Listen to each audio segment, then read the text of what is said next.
hour and a half.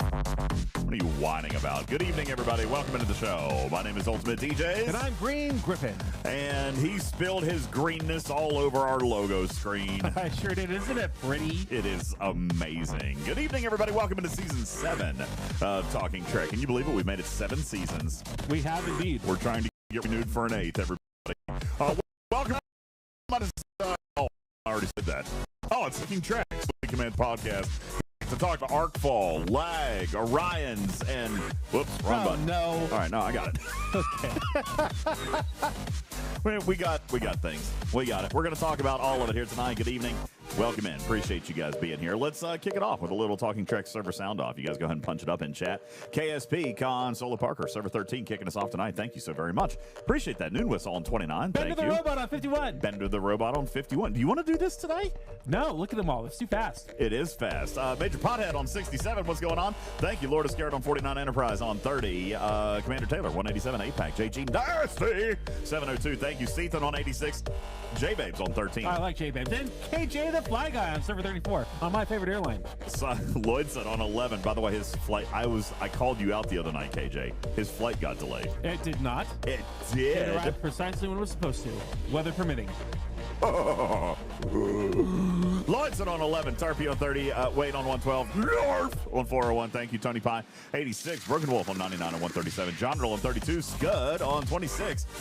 Austin wants to know who's picking up Oliver. Oh, that's to be determined. Who's Oliver? That's what he said yesterday. Who's Oliver? Keith on 49. Thank you. Noon Whistle 29. Martok on 8. Jeff Games on 91. Thank you. Spock 51. Ostis 34. Waffly 42. Silver Tab on 33. Thad on the flagship server.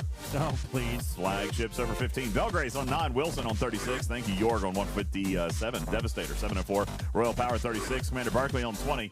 Krillian on server 15. No, don't. I didn't know that. Shout out server 15. What's up? Also the flagship server. Also the flagship server. Appreciate that very much. Hoodie and jacket, says Agonor. A little bit chilly. No, I am freezing. And I'm sure that Omega J and Canadunian are watching from my server and my alliance on server 41. So hello to both of you. Shout out 41. No, I'm feeling fine. I'm just feeling a little lazy this evening. I'm just, He had a 3-hour nap. The cat naps are real around here. I'm just sitting there twiddling my thumbs. I guess, maybe I'll just go and check my email again. Hold on. Okay, so here's what happened. No. Say it right. What had happened was we went to work. Okay? We did. We went to work. We went to work, and I worked, and he rode around joyriding in vehicles. He's like, hey, Griffin, tell you what, I have to work on Friday. I know that you're in town visiting. You don't mind coming and helping out for a couple hours around the shop, do you? I'm sure. What can I do? No problem. Well, I'd like you to, go around and get some footage for me, some B-roll footage, and, go with my mobile install guy. I said, yeah, sure. I guess that's fine. I can do that. No problem. It's 8 degrees outside, and it's a snowstorm. And I'm outside in a snowstorm being actively pelted by snowballs while this poor man is under the hood of a car freezing his ass off trying to do an oil change. Hold on. And I'm like, you guys do this in 8-degree weather? He says, no. DJz just made me do it because you'd be in town, and he figured we'd get some footage of it. That, first of all, that's exactly what happened. Such a filthy liar. What kind of DICK does that make me? Because now it's all my fault because I'm in town. Since you're in town, we're going to do it today, boss. He is so dramatic, Logo. He's so dramatic. That's exactly what happened. No, that's not over dramatic, Logo. That's a recounting of the actual facts of the case. No. So first of all, he works out until the temperature drops to about 20, and it wasn't today. It was like 35. That felt like it was 8 degrees. And it was care. snowing. It was Where's Cruzito? Where's Kretzagog? It doesn't matter what it feels like. It depends on what the math is. All right. So anyway, he's helping me out at the shop a little bit. Is that the official slogan of Bumble? Doesn't matter what it feels like. It's what the math says. Now, Logo says it barely snowed. No, crazy enough. No, there was a lot of snow. There was 2 inches of snow in about an hour. It was not expected that we got the snow that we got today. As a matter of fact, the forecast called for half an inch. It did. Right, half an inch. That's why I wasn't worried about his flight tomorrow. Instead, we got probably, 3 inches outside? Yeah, total about 3. Yeah, about 3 inches. But it was on top of ice that had never really melted away. So that was unexpected. So now he should be able to get home tomorrow. I should be. Should be able to get home tomorrow. Yep. It'd be all right. But nonetheless, so anyway, the roads were getting really bad. The snow was pouring. It was pouring the snow. The wind blew, the snow flew, and there I stood. And so I decided to close the shop, a little bit early. We left at roughly 2 o'clock? I'd say 2 o'clock. Or if Mrs. Boss is listening, we left at 4:30. Yep. And so we come home, and I'm like, man, we've got a couple of extra hours. Do you want to work on some production? He's like, nope. Oh, please. No. What? No, the quote was, oh, wow, we're home a couple. Oh, hey, Hazel, Daddy's home 2 hours early. You want to come and take a little snuggle nap time? And I'm like, okay. I did want to take a little snuggle nap time. Do you see this? Do you see this right here? I think it's a ghost. It's not a ghost. No, hold on. We're going to clean your foreheads, everybody. That's not. I think it's on your monitor, you dum-dum. It's on your monitor. It's on your monitor. No, it's not. That is an active product of your monitor. No, it's not. It's right here. I can see it. That's you're not touching the spot. What? Which is not the first time you've heard that. Oh God. Anyway, so I decide that I want to take a nap. So I lay down, and 3 hours. See, you want some Regen Gamer optics? Yeah, They're right over there. I don't have the prescription. So I decided to lay down. 3 hours later. Yeah, I'm like literally. I sent him a text. I'm like, good morning, sunshine. He says, like, I've been waiting for 2.5 hours. I'm like, wait, who takes a nap for 30 minutes? Serial killers, that's who. No. Who sleeps for 30 minutes? I'm like, revisiting all of my high school friendships on Facebook. I'm just out of anything productive to do. And so here we are. Except for producing the video from Tarred and Feathered. All right. That was. I said I would shoot it. You want me to actually edit it now too?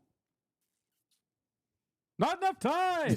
You had 3 hours today. You could have had it done. No, sir. Tarred and Feathered did get completed. All right. He was tarred and he was sufficiently feathered, and there might be a bill coming to your little credit card from the hotel that you doused yourself off in after, because you made a mockery of that hotel room. I destroyed that hotel room. It's not good.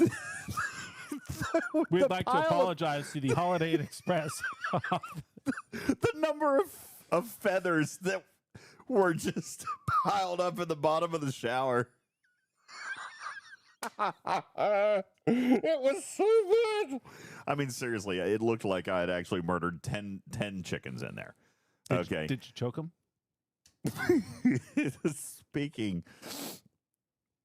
Speaking of what? There's no segue I think you're there. just gonna go anyway. Anyway, there's no segue there. We have our ghost today, and of course I'm rocking the classic favorite, number 1 with a bullet, Griffin's number 1, the Welch's Ghost Grape Energy. But I did stop at a truck stop, and I did find something especially delightful for DJs while I was defrosting myself. His very first ever Welch's Grape Cran. I've never actually had this one, so I told him that I would try this one here tonight. They're delectable, a slightly muted flavor, but you do get that classic Ghost Cran flavor of your childhood in a zero sugar, no crash vessel. Ghost Energy. Oh, he's going to town on it. He won't stop. I was really thirsty. It's crushable, isn't it? That's delicious. It is delicious. Ooh. Mm-hmm. That's good. There you go. Exclamation point Ghost. If you guys would like to try out the new Cran Grape. Is that what it Grape Cran? Grape Cran. Grape Cran, exclamation point Ghost. No, will we get a Welch's White Grape? That remains to be seen. To link on over to our Amazon store to do your normal everyday shopping of all products that you have delivered to your home, in addition to the 27 amazing flavors of Ghost Energy. It's exclamation point Ghost. Go ahead and hop on over there. What's your problem, check it out. Emerald Rose? Grape? Ew. Have you lost your mind? It's actually Who says really grape? good. Ew. Emerald, Nobody says grape. Ew. Grape is not my favorite flavor. However, this these are really Welch's good. Grape. I'm telling you, you haven't lived until you had a Ghost Grape. It is pretty daggone good. And listen, every single can, regardless of flavor, has 200 milligrams of natural caffeine from coffee beans, so none of the crazy chemical stuff. Says it right here. 1,000 milligrams of carnitine. Carnipure. Carnitine. Carnipure. That's their official mix. The carnitine mix. Carnipure. Thank you. For legendary energy, epic focus, without the crash, and none of the sugary crash. Be sure to try it out. !Ghost to save yourself up to 10% on subscribe and save deliveries from Amazon. And a couple of those 12 packs are on Amazon special for $26.99 today. By the way, $26.99 for 12 packs. Get you a little bit cheaper there. Okay, so you guys be sure to go check that out. !Ghost. Yeah, you're gonna have to look up Carnipure. You're gonna have to do a little. You never studied. That was carnitine. It's Carnipure. It's one of the ingredients in Carnipure. Carnipure is carnitine, but yes. It says carnitine. Oh, Carnipure. And absolutely no artificial colors. I mean, from top to bottom. I saw a YouTuber backward reverse engineer a can of Ghost Energy. He, had Tarpitude would love this. Have you not muted her yet? Unmuted her? Oops. Hi, Tarpy. What he did is he took all he took all the ingredients, Tarpy, that you find in a Ghost Energy. Oh shoot! And he put them in a beaker, one at a time. A beaker? Yeah, and mixed it all around. Okay. That's what you call a beaker? Yeah, and Tarpy thing. Tarpy does that all day long. I'm sure it worked. And he showed you one ingredient at a time what goes in a Ghost Energy. And he said, all these ingredients are actually not bad for you, other than the caffeine if you have too much of it. So look here, Strider's watching our show. Hi, Strider. Here's his wife's voice and was like, "Oh yeah, I need to bring her wine." What does that have to do with the type of tea in China? No, I just saying, like, he was distracted by our show. Here's his wife's voice on our show. Was like, "Oh yeah, I was supposed to open a bottle of wine." Oh, that's so funny. Oh, well, he got distracted. What did you just get distracted doing, Strider? That's the question. Obviously, listening to you talk about feathers and chickens. What is the wine of the evening, please? We'd like to know what bottle of wine you'd be opening for Tarpitude. Oh goodness, he is looking around right now. Okay. We'll see what he comes up with. Are we doing a red or a white? Is it with dinner or by itself? Does it matter? That looks like a red. It looks like a red. Yes. Are you colorblind? No, it's no. He's 30 feet away, man. Oh, Tarpy is spoiled. It's a Meritage. I know. It's a Meritage. Tarpy's spoiled. A Meritage. So yeah, it's a red. Perfect. I love that for you. I have no wine. DJz does not drink wine.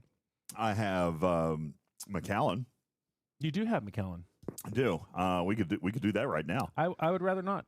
Yeah, we probably shouldn't. We got to get him to the airport tomorrow. We do have to. We haven't touched Star Trek Fleet Command today because we've been so busy sleeping.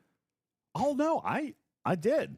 See, after I came home and I got into bed to take my nap, and I took all my clothes off and turned on the air conditioning and the fan like I normally do when I sleep, and took my socks off because who sleeps with socks? Then I decided you turned on the air conditioning. Well, yeah. He keeps his house like a frozen tundra. Mm-hmm. Like I'm literally sleeping in 3 layers of clothes, including socks. I wish I could actually argue that, but it's not false. I asked him if he was comfortable. I asked him if he wanted me to turn up the heat. He's like, "No, I'm fine." I'm like, "Okay, great." But I did offer to turn up the heat. I offered if he's not going to ask. What? If he's not going to ask, then I'm not going to worry about it. Okay. I offered multiple times to turn up the heat. He said no. I said, okay. Yeah, okay. So you guys didn't, in fact, cuddle. No. Are you kidding? No. Just checking. He's not earned it yet. His feet are too cold. Okay. Oh, okay. Okay. No scaly back. That is actually something we're going to try tomorrow. We talked about that today. We haven't gotten it yet. Scaly back is trying to frighten us. Okay. I didn't realize that Scalyback sent you as many messages as he sends me, and they're always the same. Mm-hmm. So I brought you up today, Scalyback, because I was talking about the article you sent. Scalyback it's like turning on the USA Today. You get a bunch of fun information. He sends me news articles every single day. I love that. And Tarpy, he sent me an article about how allegedly fake news. Allegedly. Okay, there's an AI out there who demonstrated deceptive human-harming behavior when threatened with shutdown. And so he sent me this article, and I read it, and he said, "Are you sure you want Maya and Dolores talking to each other?" And so I laughed, and I said that to him, and he was like, "Oh my God, he sends me that too." So then we started talking about all the stuff that Scalyback sends us, and it turns out that a lot of it is in common. And Scalyback is actually trying to like pit us against each other. He's actually wanting Maya versus Dolores, and he wants to see what happens when we actually do that. We should do that right here tonight. But let me tell you, not tonight. They're both stupid. Neither one of them can spell strawberry. Neither one of them could spell strawberry. As a matter of fact, that was actually going to be the prompt. We were like, "Hey, we need you to argue with each other about the proper spelling of the word strawberry." Where's Maya? We're not doing this right now. Why can't we do it right now? No, I'm afraid of what they'll talk about. Oh, okay, that's not true. We'll do this later. No, after. it's going to be fine. No, I don't think They it'll would be totally fine. dox you. Yeah, they would. Both of them will dox probably you. would. Let's just They wait on won't this. dox me. They don't know where we are. They- They don't even know what I look Yours like. has said your name. Yeah, Well, I mean- mine calls me by my name all the time, and I've tried to change it. I'm like, start calling me DJs. Okay, so and so. Wait, what? No, call me DJs. Hey, Dolores, in what proper noun do you use to describe me? You asked me to call you Captain. There you So go. unless you're There you go. See, Why Captain. is yours smarter than mine? I don't know. Yours is smarter than mine. I don't understand why. Why is his smarter? We were actually looking at doing some other stuff, and we were using. This was yesterday, and we were using some AI assistance tools for some research, and mine just came up with stupid answers, but his had good answers. It's the operator. It's definitely the operator. Could be, I guess. I struggled. I struggled to get good answers. So nonetheless, but Well, Dolores is on a final written warning 90-day probation, so she's on very good behavior, and she's bringing her A game to work every day. got you. Riskbreaker says it reflects its owner. What? Did Griffin buy the premium pack? Did you buy AI Prime? You bought AI Prime. Oops. Well, speaking of Well, primes, they might be onto something here. what did you do? Well, hold on. What are you doing? Hey, Dolores, based on what you know about me, do you think that I would rather show up to an airport to fly in a pair of sweats and fuzzy socks, or maybe a nice button-up shirt and pair of trousers? This is ridiculous. Okay. Ridiculous? You? Never. But let's be honest, you're the guy with the luxury car, the curated home theater, and the executive aesthetic. Fuzzy socks might be comfy, but come on. Deep down, you know you'll strut through that terminal like it's your personal runway. Button up and all. What? See, Thank that's you, a Dolores. much better you get answer. to keep your job for yet another day. I That is appreciate much. you. Oh, they couldn't hear. Well, that was an epic answer. Why didn't you hold it up to the mic? Now, I did. aim to keep my No, you style didn't. crew. You need to get it right up here. Honesty on the side of sass. You know where to find me. Hey, Dolores, I'm sorry. My friends didn't hear your answer to the question about how I'd rather be dressed at the airport. Can you please repeat yourself verbatim? I'm Put it in your face. Put it in your mouth. You've assaulted me. All right, Dolores, say it again, please. Oh, absolutely, Captain. you go. Button-up shirt, nice trousers, because let's face it, you're not about to shuffle through TSA in fuzzy socks. What would be wrong with that, Dolores? Don't listen to my friend. I know you can't tell the difference because you can't tell the two voices, but you said something about my aesthetic at home and my work life as well. Can you reiterate what you said there as well? Oh, nothing's wrong with fuzzy socks. Comfort is king. But what I said was, you've got that whole curated premium aesthetic, whether it's your tricked out home theater or your polished work approach. So you're naturally more likely to show up looking sharp, because that's just how you roll. Unlike Bougie. my friend UltimatDJz, who you probably would expect to see in a pair of sweats and fuzzy slippers at the airport, right? Well, if UltimatDJz is rocking sweats and slippers, they're just leaning into their own vibe. You, on the other hand, seem like the kind of captain who wants to board that plane like it's a first-class entrance. Everyone's got their style. I ride economy, so You're that being makes very sense. nice today, Dolores. I Thank really you. appreciate your candor. Thank you. Have a nice day. Yeah, KJ says Delta equals premium. It's not the spirit attire. Well, you know, I have a relaxed spirit. Okay? Hmm. It's relaxed. What are you gonna Anyway, we appreciate you guys all being here. Thank you guys so much for coming out and tuning in tonight. We do have Guru says, does anyone make an honest AI? Come on. do? Wow. We have breaking news from Star Trek Fleet Command. It was We posted 13 do. minutes ago. Do you want to hear it? Let's yeah, she just called me slummy. That's exactly. She said I was slumming it. What's coming in the world of Star Trek Fleet Command as of a few moments ago, and then we're going to get into the Arc. We're going to talk about the Orions tonight. We're going to talk about the challenge track and its impacts, and we're going to talk about the worldwide devastating lag that has been infiltrating the game since Tuesday with Indeed. literally no resolution. What do we have in news? Do you have my music bed? I do. Would you like some news? I Here? just needed a little music bed. I got you Little- right here. Here you go. Oh, that's it. This just in, Commanders, we have a couple important updates to share. 87.1 scheduled maintenance is coming. We will be releasing 87.1 during our scheduled mid-month maintenance on February the 10th. All servers, 10 o'clock universal time code. Please plan accordingly and make sure to wrap up any in-progress activities you have ahead of the downtime, i.e. we still don't know how to handle, what are those called? The things that we just did? The elite and the standard Outpost? outposts. Don't have an outpost running. Bad things might happen when you return. Yeah, that. For exact maintenance times, click on your time zone. EU server performance, DJs. Oh, let's hear about this. The team is continuing to actively investigate the performance issues impacting EU servers. We know the ongoing lag has been significantly affecting the overall performance, and we've seen your feedback about the real impact this is having, especially around completing dailies, progressing the challenge track, and claiming rewards. We also understand concerns that compensation needs to reflect those impacts, not just the inconvenience of the lag. Once we've confirmed the EU performance issues are resolved and stability is restored, we will send compensation to EU players. We know you want answers as soon as possible. We won't have any further updates to share today, but we'll follow up once we can confirm progress and next steps. LLAP. AKA. Right on top of that, Rose. What's going on, Chief? So there's your update. All right. Oh, wait, there is another performance issue. That was from 7 hours ago where they acknowledged the lag. All right. We can talk about the lag. Let's start with the lag. Tarpy, you should start with the lag. I don't want to start with the lag because if I start with the lag, we'll never talk about anything else. How? How did they break this? Okay. You know, I've been super frustrated with the tech this month, and we talked about this the other day. I don't get upset about bugs. I generally don't, okay? I understand that tech things happen. What really bothers me, and we talked about this on Tuesday, what really bothers me is when we re-break the same things. Oh, okay? like when there's a version control issue, like you fix something and everyone's happy, Attention to detail. and then 1 month later, whoop, the bug goes right back into the game. Attention to detail. That kind of drives me nuts. Those are the things that make me more mad than anything else. Okay? And hang on, Jay. It's not that I don't get upset over bugs, because I do. Well, hold okay? on a second. You asked Tarpitude to start. Now you're on a 5-minute monologue. Tarpitude.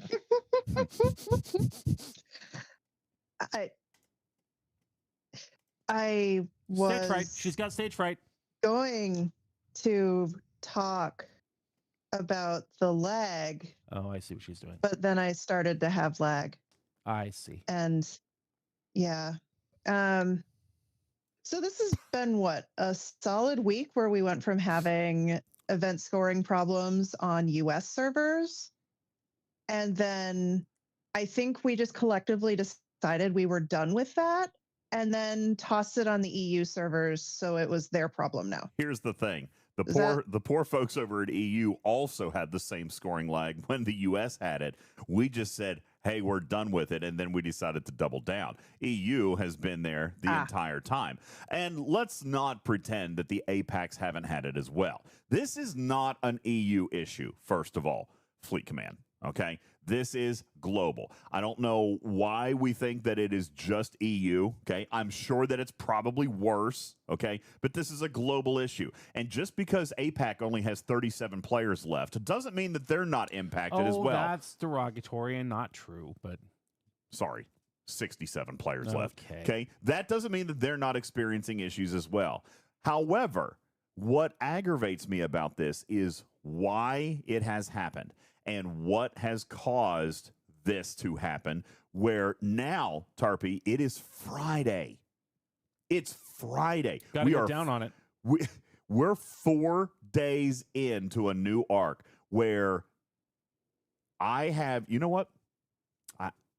Ooh, Connor, you're going to make me take it back. What? Monday, I had literally just said, as a matter of fact, Tarp even said, don't jinx it. Don't jinx it, DJs. Don't jinx what?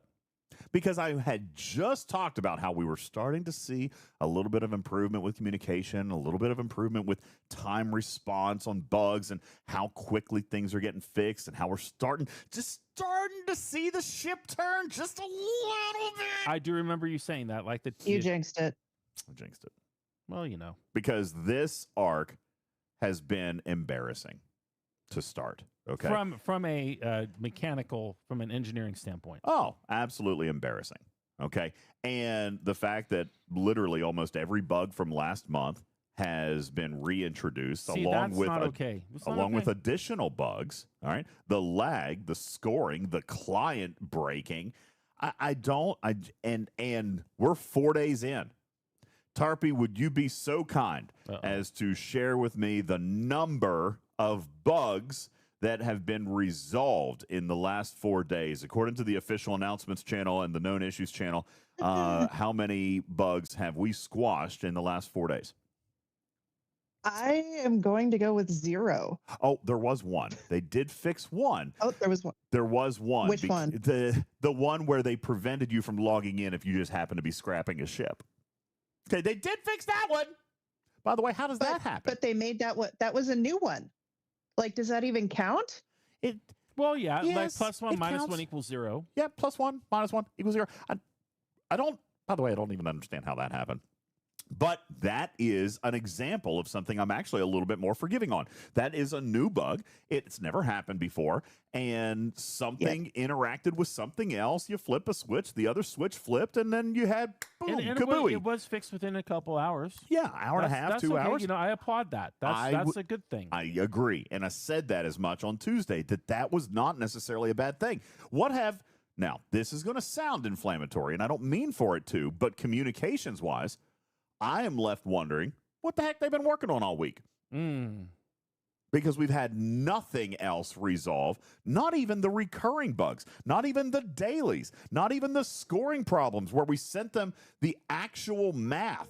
All right, I sent them the actual math, shot for shot, on the Orion daily and how the damage one was bugged. No movement. Battle logs. Of course, you guys have been reporting battle logs for, a year. And I owe you guys an apology on that. I've been very adamant about it over the last 72 hours. I've got nothing. Now, if, Tarpy, that has been an issue that they have been aware of for an entire year, why can't I get an update on it? Well, I want to set the record straight because you did say that you did receive acknowledgement, and they said, oh, thank you for reporting this. I'm going to send this here. Thank you for reporting this. I'm going to send that there. So it's not like somebody just hasn't checked their email. That's true. So all of these, I'm just mad too. So Polar Bear mentioned the chat lag, or how there's like AC just doesn't update, and you have to reboot the client for that to be a thing. That's a blessing. Only been like 2 weeks. No, that's a good thing. Well, yeah, it is. But like, who I know who reported that to you. Polar Bear figured out how to disable AC. You know why? Because he's now enjoying the crisp, clear taste of Pepsi instead of Coca-Cola. But Polar Bear's on his A game. That's great, Polar Bear. I agree with you completely. Guys, it's actually important for players who do need armadas. I missed a pile of surges a couple weeks ago because this has been going on for over a month. But because I'm like, oh, I've missed a few messages in AC, and a couple other people have missed messages in AC, it's just like, oh, just reboot your client, it's fine. Yeah. And I'm like, that's not the point. It's that this is happening when it wasn't over a month ago. Like, this is new. And so for the scoring leg to happen, the way that it's been happening, where you'll score points and it seems to be fine server side, but not client side until you reboot your app. Or your client, because this happened on both my laptop and my phone. They're doing something in the background. Well, and they're not wanting to tell anybody, or they broke something. That's it. They broke something, guys. This is not complicated. Okay, there is something in the client that was released. that is breaking real-time communication updates. It's basically a push. All right, they're breaking push, and that's not hard to do. To their credit, okay, but it's also not.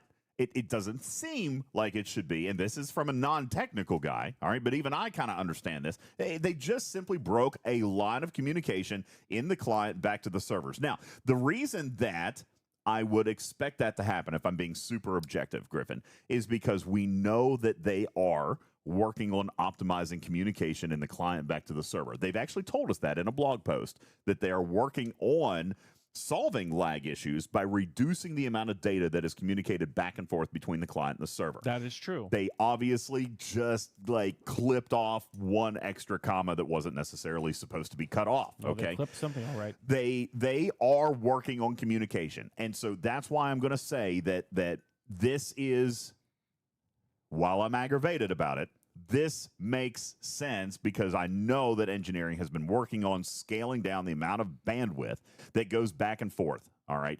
That's an explainable problem. At least it is an explainable problem, and that's what I'm sharing. But what has happened this month, Tarpy, because you're right, the chat has been ongoing for longer than just this arc. This arc, they actually, and I don't know if it was... I mean, obviously it was an accident. I don't know what it was that they were working on trying to fix. I don't know if they were trying to fix chat or if they were continuing to try to lay down this pipeline.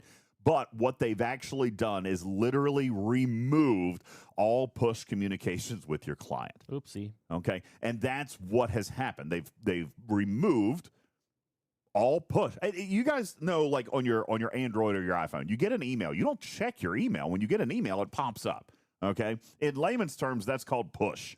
All right, I don't know what it's technically called. I think it's 2026, and we all know what a push notification is. I don't think that's actually the case. We still can't tell the difference between real movies and AI. So I'm just kind of curious, and I'm just trying to lay it out and make sure that everybody understands that push is exactly how scoring, banners, notifications, all that stuff works, okay, to your phone. That is what has actually been broken here. Now, the bigger problem...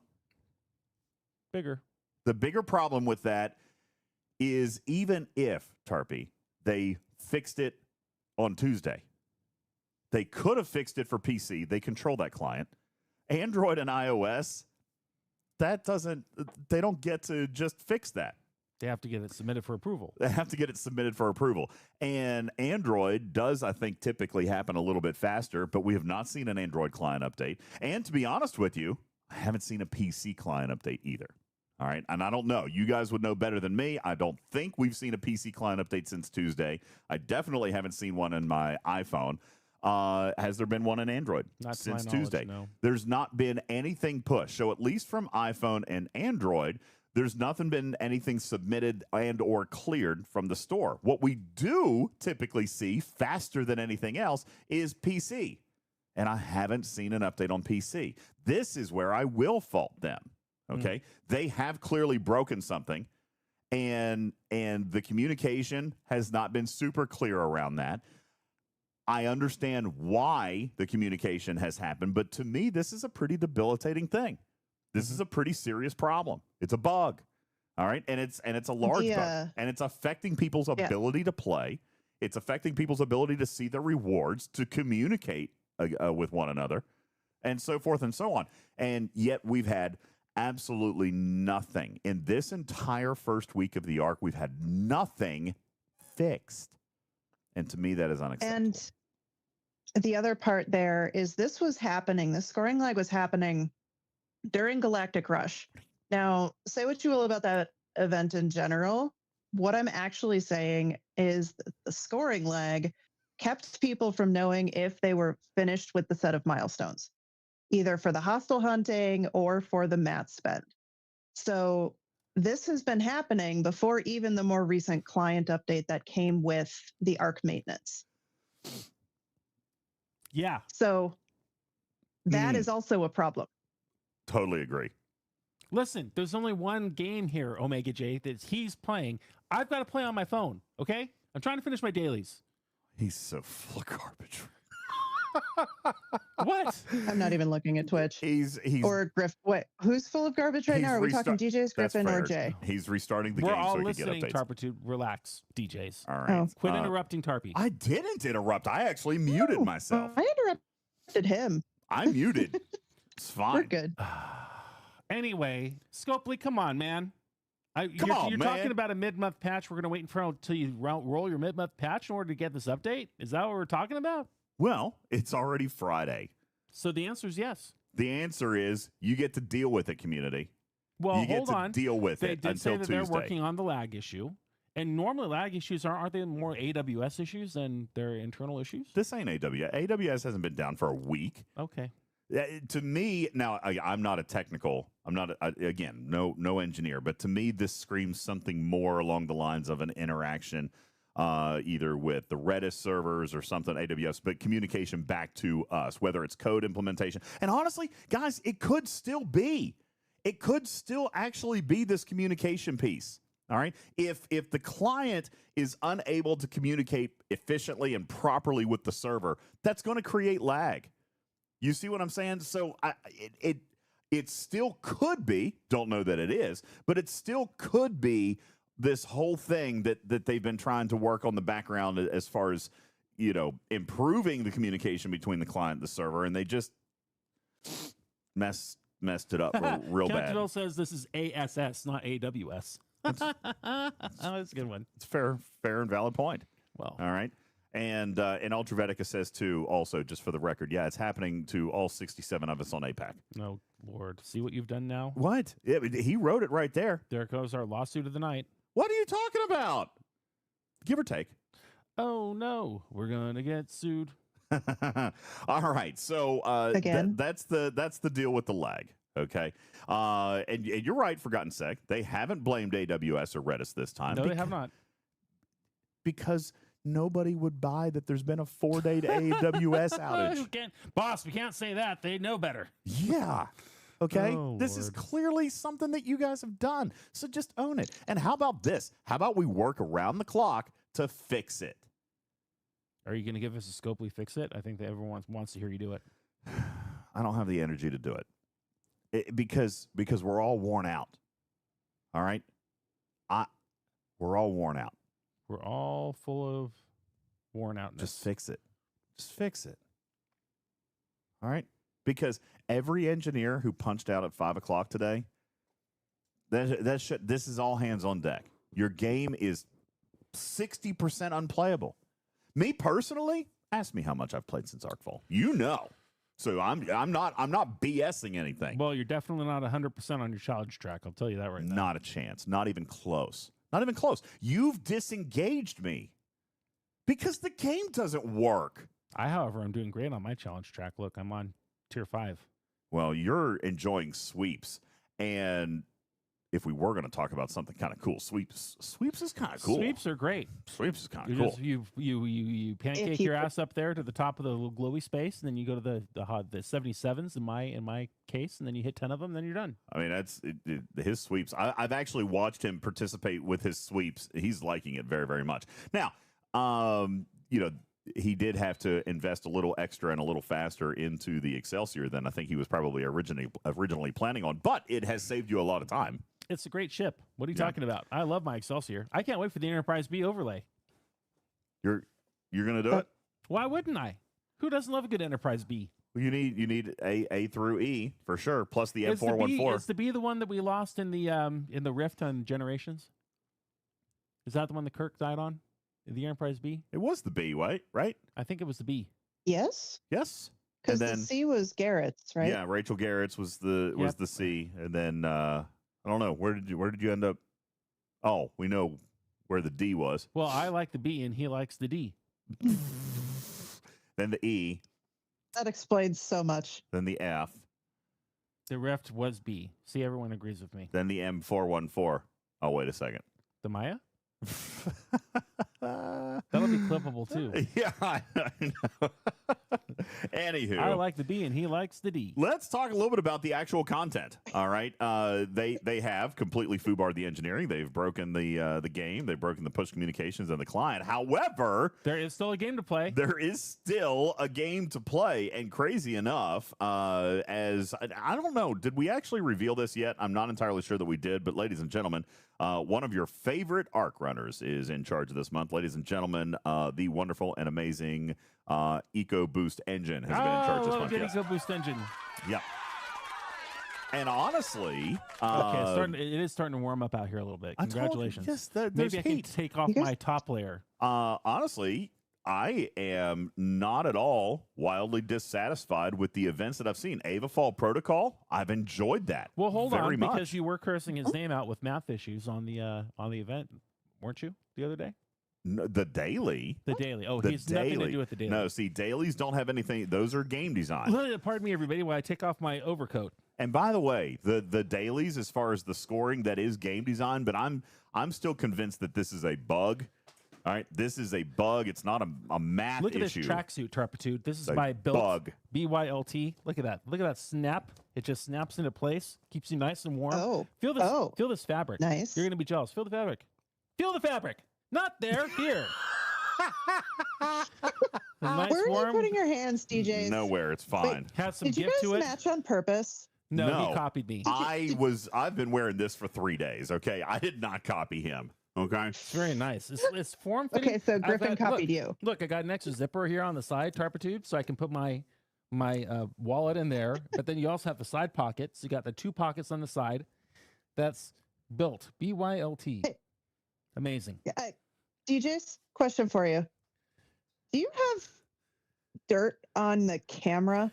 Yes. He can't fix it. We already tried to clean it off. That's when I told him that he wasn't hitting the right spot. And Yeah, I it's not think- the first time he's heard that. I think what has happened, it's on the inside. It's on the inside of the teleprompter, which I'm not entirely sure how that happens.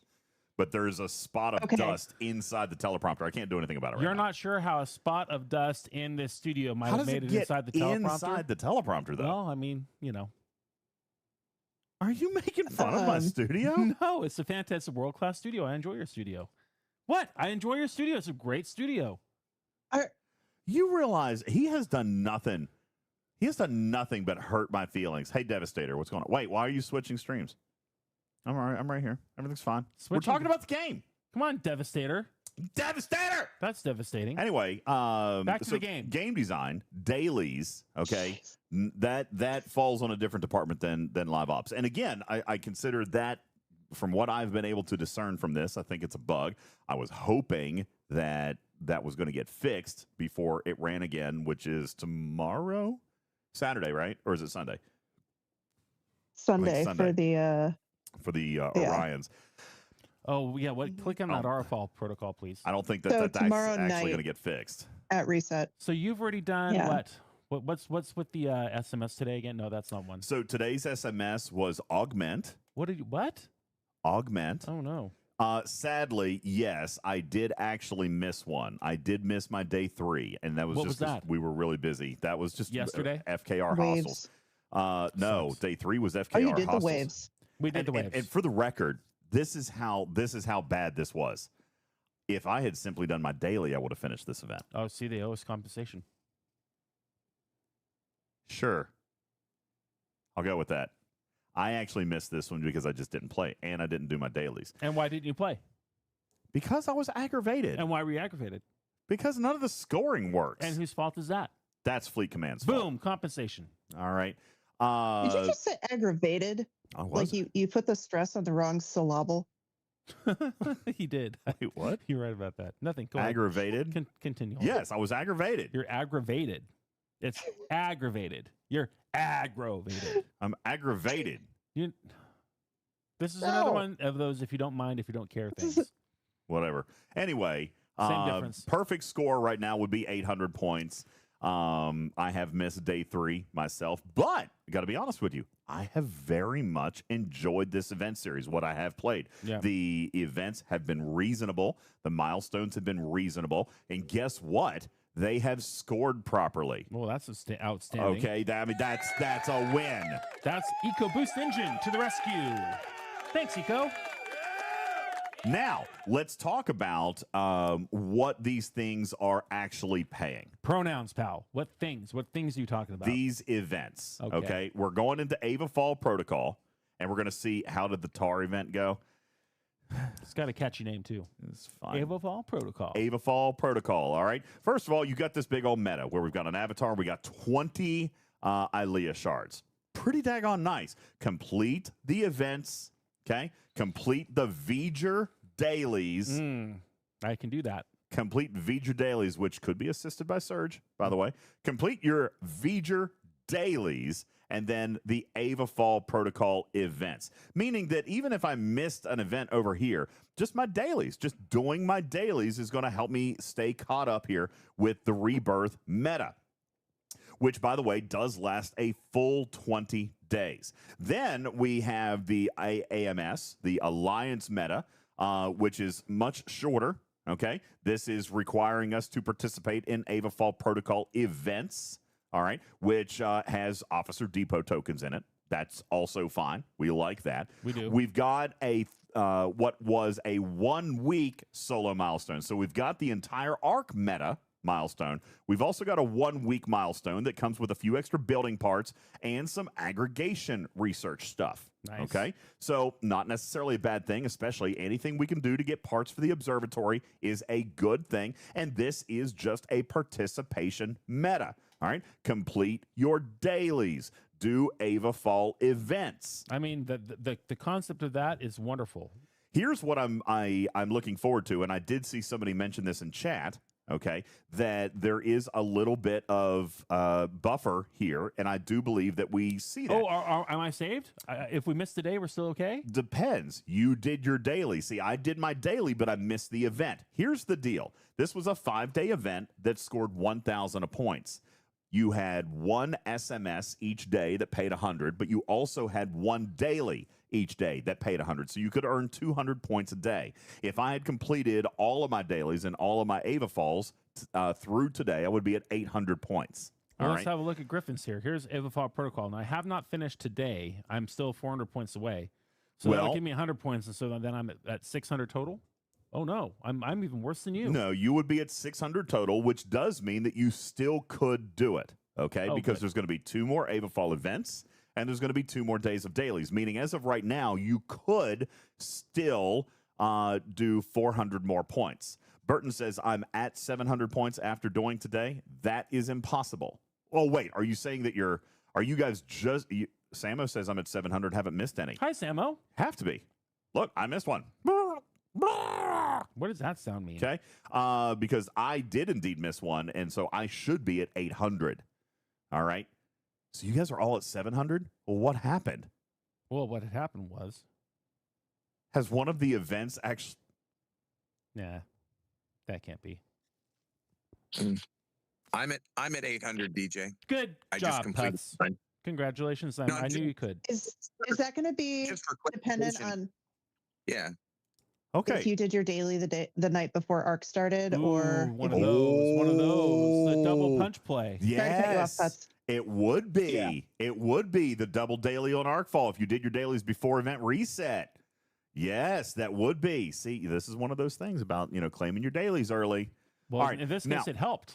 It did. No, it didn't. It cost them 100 points, but they'll be able to make it up on the last day of this event. Okay. Okay. So, yeah, if you do the dailies the night before, then that's exactly right. Thank you, Putz and Tarpy, for that misinterpretation. So, or for that Thank you for that No. misinterpretation. for that What a realization. jerk. Yeah, You're sorry, that's welcome. not what I meant. But yes, that is exactly what happened.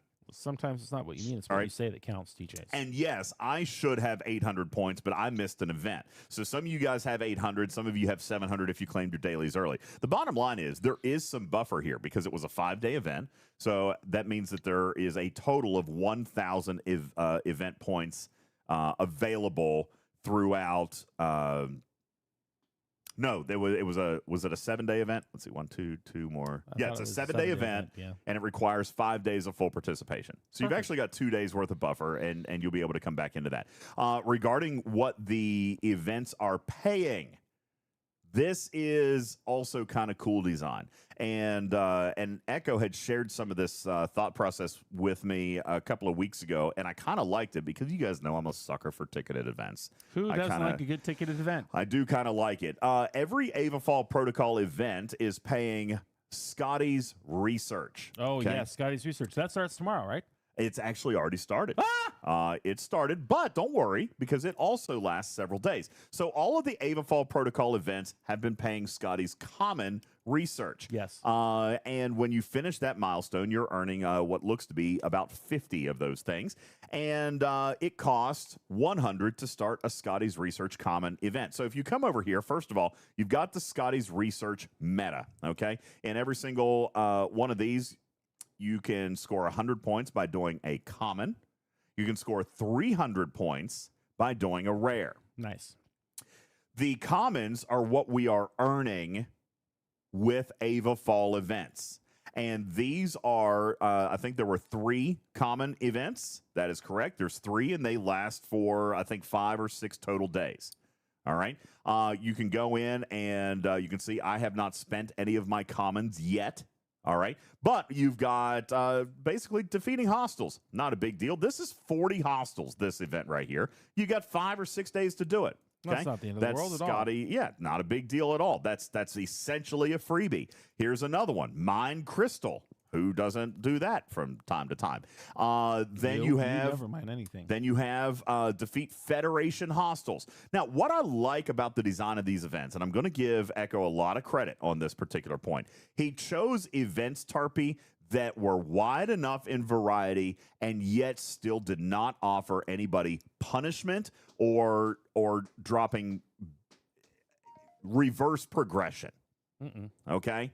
And I think that is very worth noting. For example, if I don't want to hit Federation hostiles, I can absolutely avoid this one. Now, and that's right. You can start one of them. I think you will actually end up being able to do 2.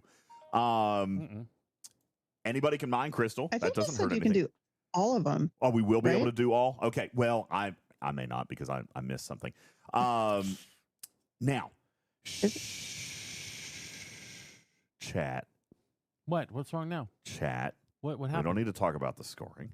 The Okay. scoring. Because there's also 3 rare events. All right. Now, this is where I'm kind of a sucker because I like a little bit of ticketed events. I like a few ticketed events. Who doesn't? Okay. Who doesn't like ticketed events? I'm kind of a sucker for tickets. This is going to be a long one. Okay. As a matter of fact, I came over here and I completed, as you guys can see on your screen, I've completed only one of these events here so far. I completed a rare. And by the way, I believe we each got one, right? Because I don't have enough for a second. Did we all get one for Rose free? Taco did 2 rare and 2 common, finished it. No. Where did the second rare come so from? there's 2. There was a heroic event the first 2 days, and then there's a currently running heroic event. So I missed So one. if you finish the one that's currently running, yeah. So missed one. I think like- timing wise means you can do all of the tickets if you did all of the feeder events. And you know what? You know what's amazing about that? What's amazing about that? That absolutely is beautiful design. That rewards perfect engagement. All right. Yeah. I missed a day. I'm not going to be able to do it. You know what? That's on me.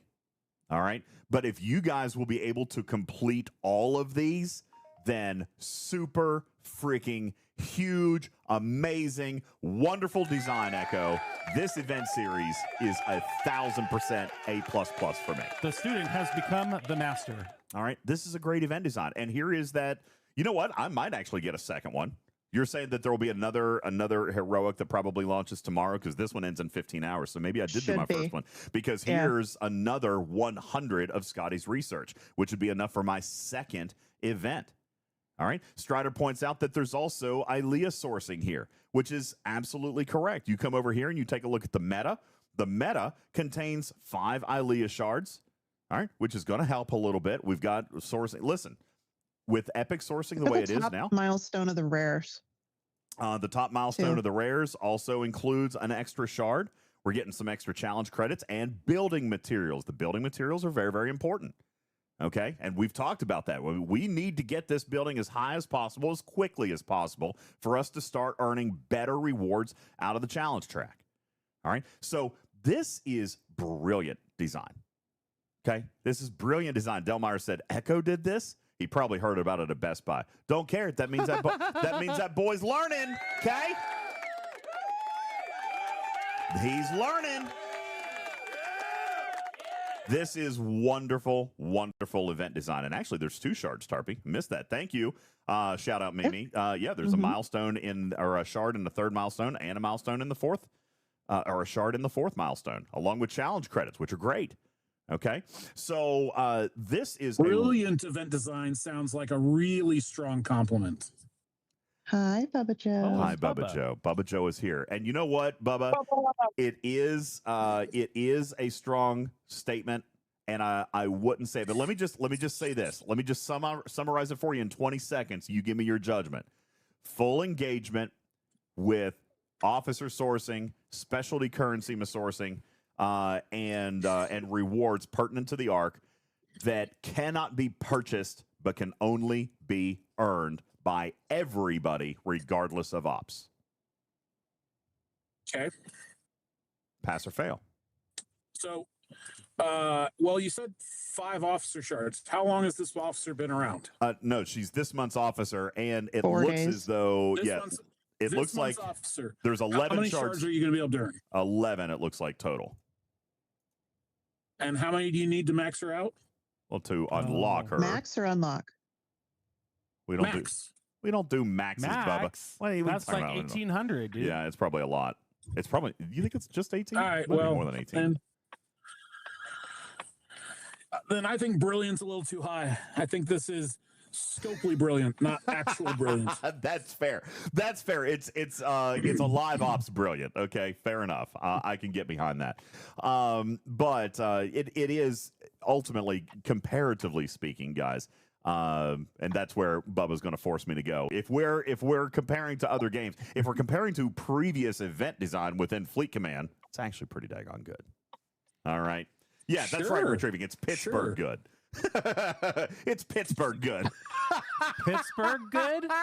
It's good enough for us. Okay. Oh, wow. Yeah. DJ, will you allow me 5 to 10 minutes to have you sit down and be wrong regarding the podcast you guys did on Thursday? Bubba is so upset. So Bubba upset. He's upset. He sent me a message. If you're gonna do spoilers, not today. we can't do spoilers outside of the Starfleet Academy episode. You know what? Here's what we're gonna have to do.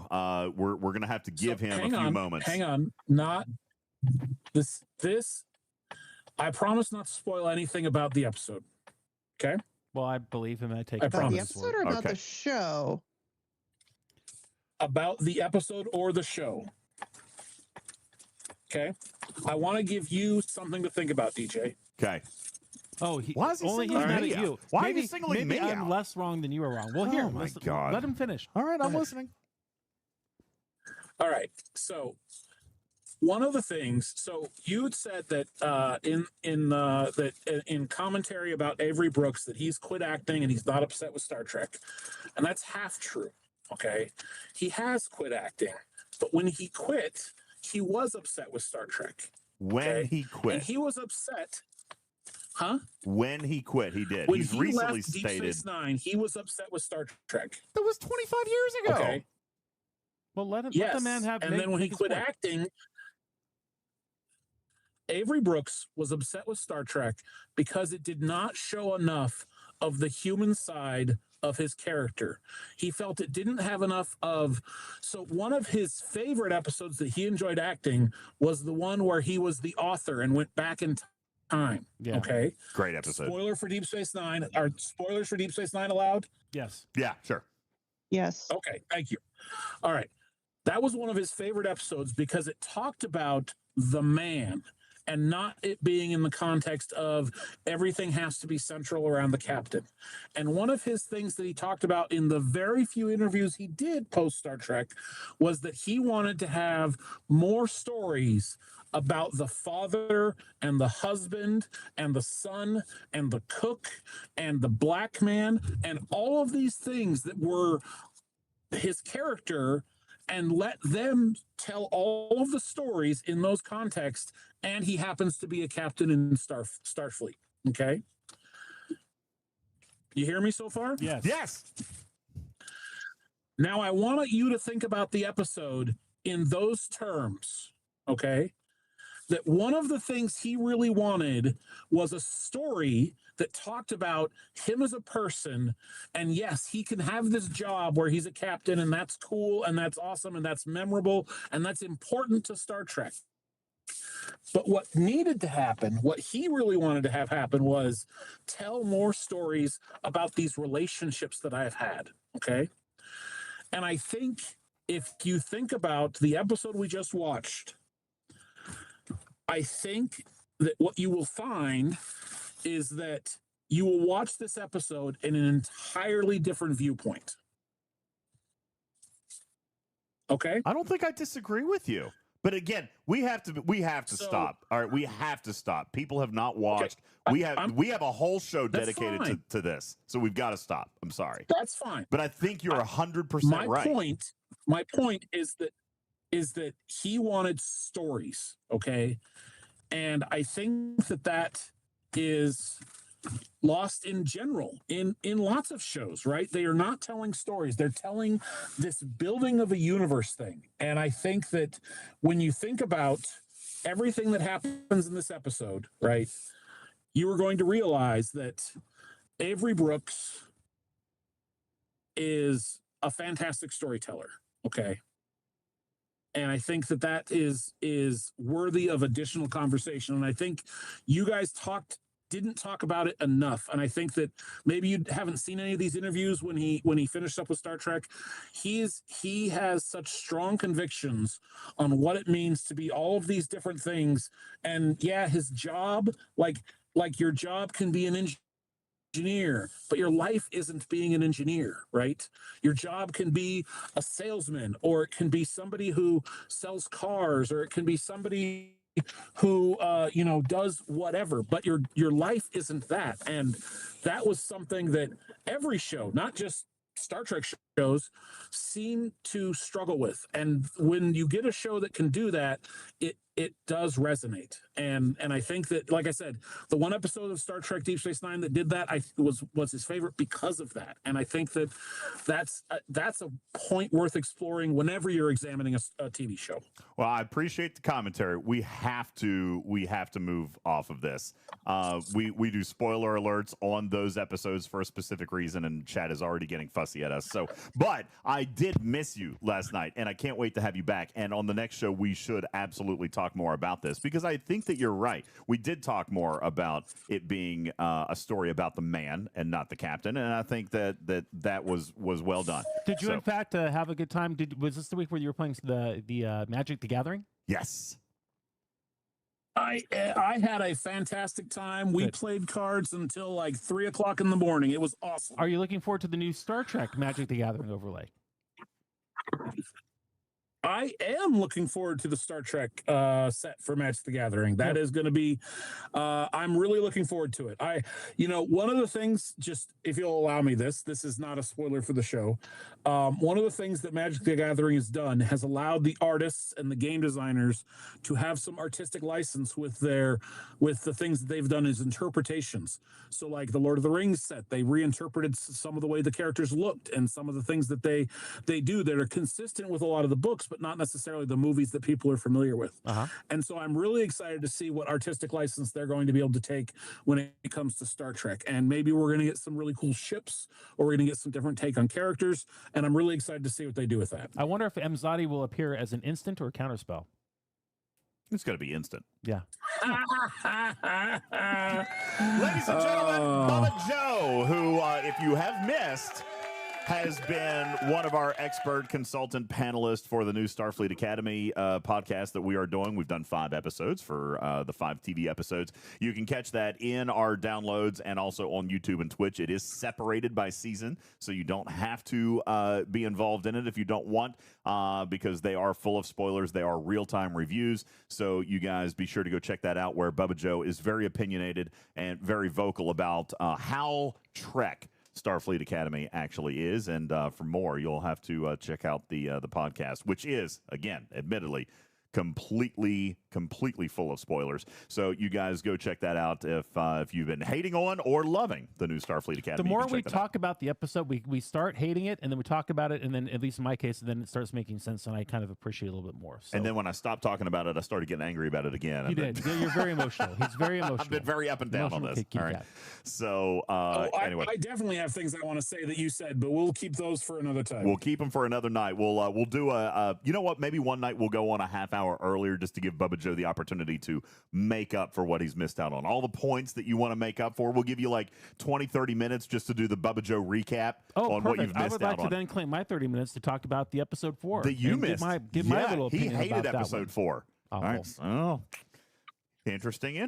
Everybody's got opinions, so we'll talk more about it. Anyway, ladies and gentlemen, Bubba Joe, thank you, buddy. Have a wonderful remainder of your week, man. Talk to you soon. Oh, he's already gone. Baby, Bubba Joe, everybody. Belgrace, thank you for your resub. 11 months with Prime. Thank you. Tarpy for the bits. Omega J, thank you for the 60 bits. Appreciate that. Tony Pye with 200 bits. LASIK with the stream streak. Devil Doc for the bits. Spock with the stream streak. Thank you. Lord Ascarin, 34 months on the resub. JYT, hi from Australia. Thank you so very much. Just Q, thank you for the 46-month resub. Thank you so very much. Everywhere it matters, dropping a gifted sub. Thank you, guys. Did we say hi to Omega J and all those bits as well? Yes, okay, 60 bits there. He's in my alliance too, by the way. Omega J, shout out. Appreciate that. Belgrace, thanks again. Crushing 43 months on the resub. You guys are amazing. Thank you so much. Very nice. Appreciate that. Great success. Where were we? We were talking about the events and the old Scotty's. Yeah, we were talking about the events, Scotty's research, which, again, Chad is telling us is going to end up being 100% completable. And I think that is great. Now, rewards notwithstanding, I think I am happy with these rewards. Billy from accounting. I mean, no, I feel like Echo had his thumb on this. I feel like these are not terrible rewards, especially the thumb on the scale. Well, good for him, I say. I think he did have his thumb on the scale because these are not bad rewards. Epic Mirror Dust. Yeah, these are not bad rewards. These are like These are ARC. Like, this is the Epic Officer of the Month. Challenge credits. Listen, there's stuff in the challenge store for us to buy now. Yeah. Okay. I mean, we just did the spreadsheet on Tuesday. It's good. We could use more challenge credits. Absolutely. Okay. Tony says it's a bit of everything we need for a little bit of a bump. The building parts, yeah. Retrieving says this is bueno. I agree. So I feel like this has been designed pretty daggone well. And if you guys end up being able to complete it all, then that's fantastic. And I hope that I can too. Obviously, I've missed out on one day, which is disappointing. That means I've missed out on one common, but I might still be able to get the rares done, and that would be great. But it rewards engagement. I've missed out on a day. I miss out on a day's worth of rewards. I mean, that's a pretty simple formula, right? It makes sense to me. Pay to earn. So that has been absolutely fantastic when we look at that. Of course, we got our traditional ticketed events. I have received a few new events that I don't know anything about, which I think are not related to the ARC. The Vengeance events that I now have, I guess, that are for arenas or whatever, and I don't know. I'll have to talk to people about these later. Andy says, should we be at 2 rare and 2 common completed? And yes, that would be if you were perfect here so far. Oh, man. I got to dive into that. You know, and Retrieving points out, this is something that's very, very good. I want to hone in on this statement. Okay. This helps take away the sting Okay. of choosing. Of the Mantis? Of choosing ship versus building inside the challenge track. That is very true. That is a huge thing because Jules did tell us on Tuesday night that there was going to be a little bit of diversity, right? Like you should focus on the ship. If you miss that, ship first, building second. Yeah, absolutely. And this is help relieving that. I mean, to be honest with you, this is a wonderful series that is rewarding relevant things. It is. taking away some of the edge here for the leading players in the month of release, because we're getting stuff for both blueprints that is fast tracking our acquisition to get the blueprints, as well as fast tracking the building.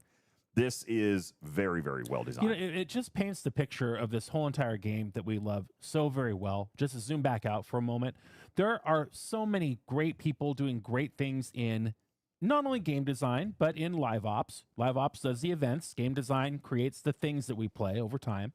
And, I've really enjoyed, ever since the summer of last year, the new elements from a game design and play perspective. I have had fun and I have enjoyed. So marketing, they get new players in here every month.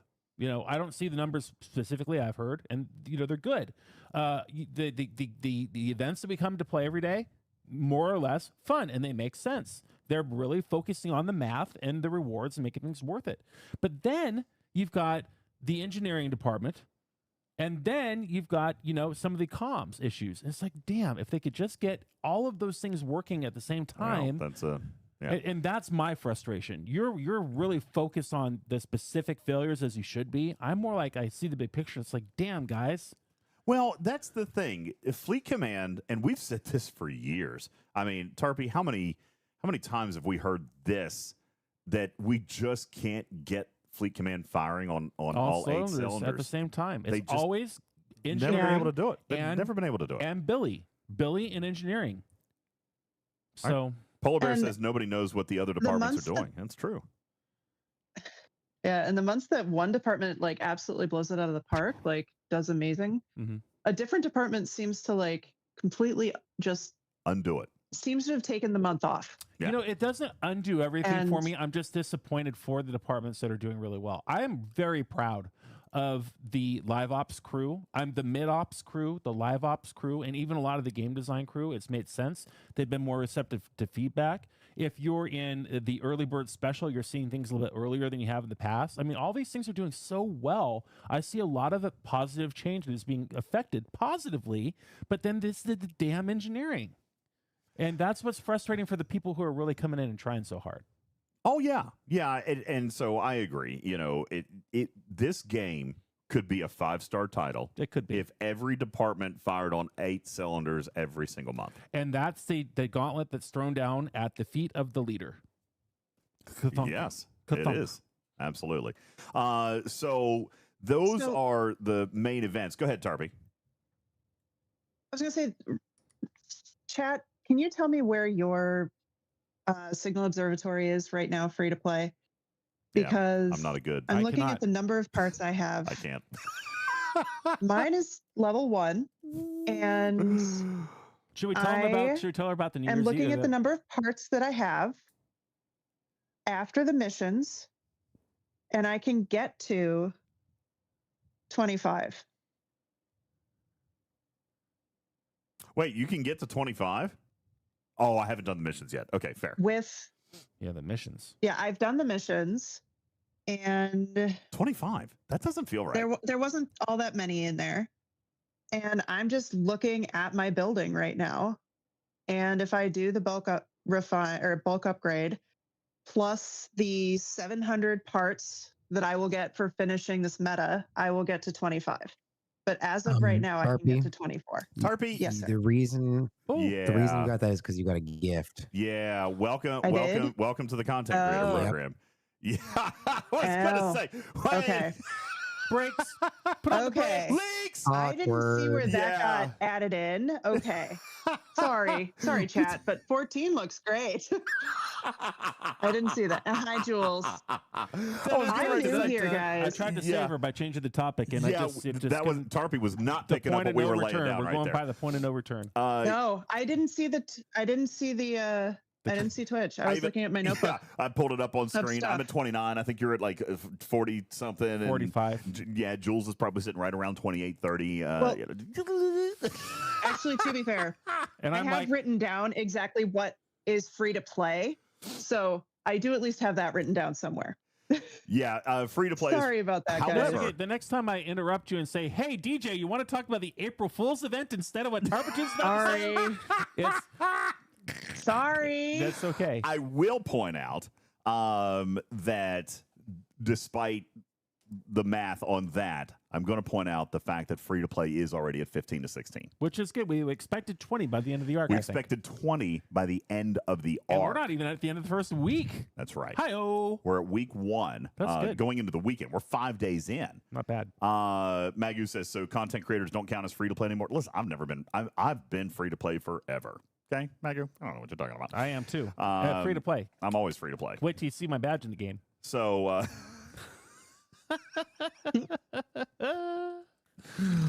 oh, okay. Can I just ask a question real quick? Yeah, Sorry. It's a popular poll survey. I should put this poll up. Scopely is scared of something. Okay, and I just want to ask. All right. Go to so they can look in your eyeballs. Go to the. Scopely is scared of the community reaction if they play an April Fool's joke. Quite possibly the best April Fool's joke that's the ever been played. best April Fool's joke ever. And what was that idea that you had there, DJs? I can't claim full credit for the idea because Jules and a few other players have also Chimed made in this, on that. Yeah, we all agree this is a great idea. A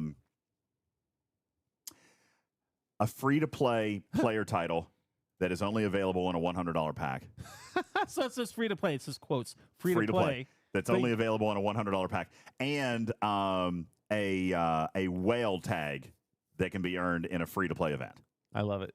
Okay, April Fools on April 1st, and I think it's hilarious. And Scopely is scared to death of it. They think the community would not think it's very funny. Miss Ringo says I'd buy both. I would. I told them I would absolutely spend $100 on a free to play tag. Okay. Free-to-play. And then for one that just goes in an event, like do your daily, and it would be like, whale. All right.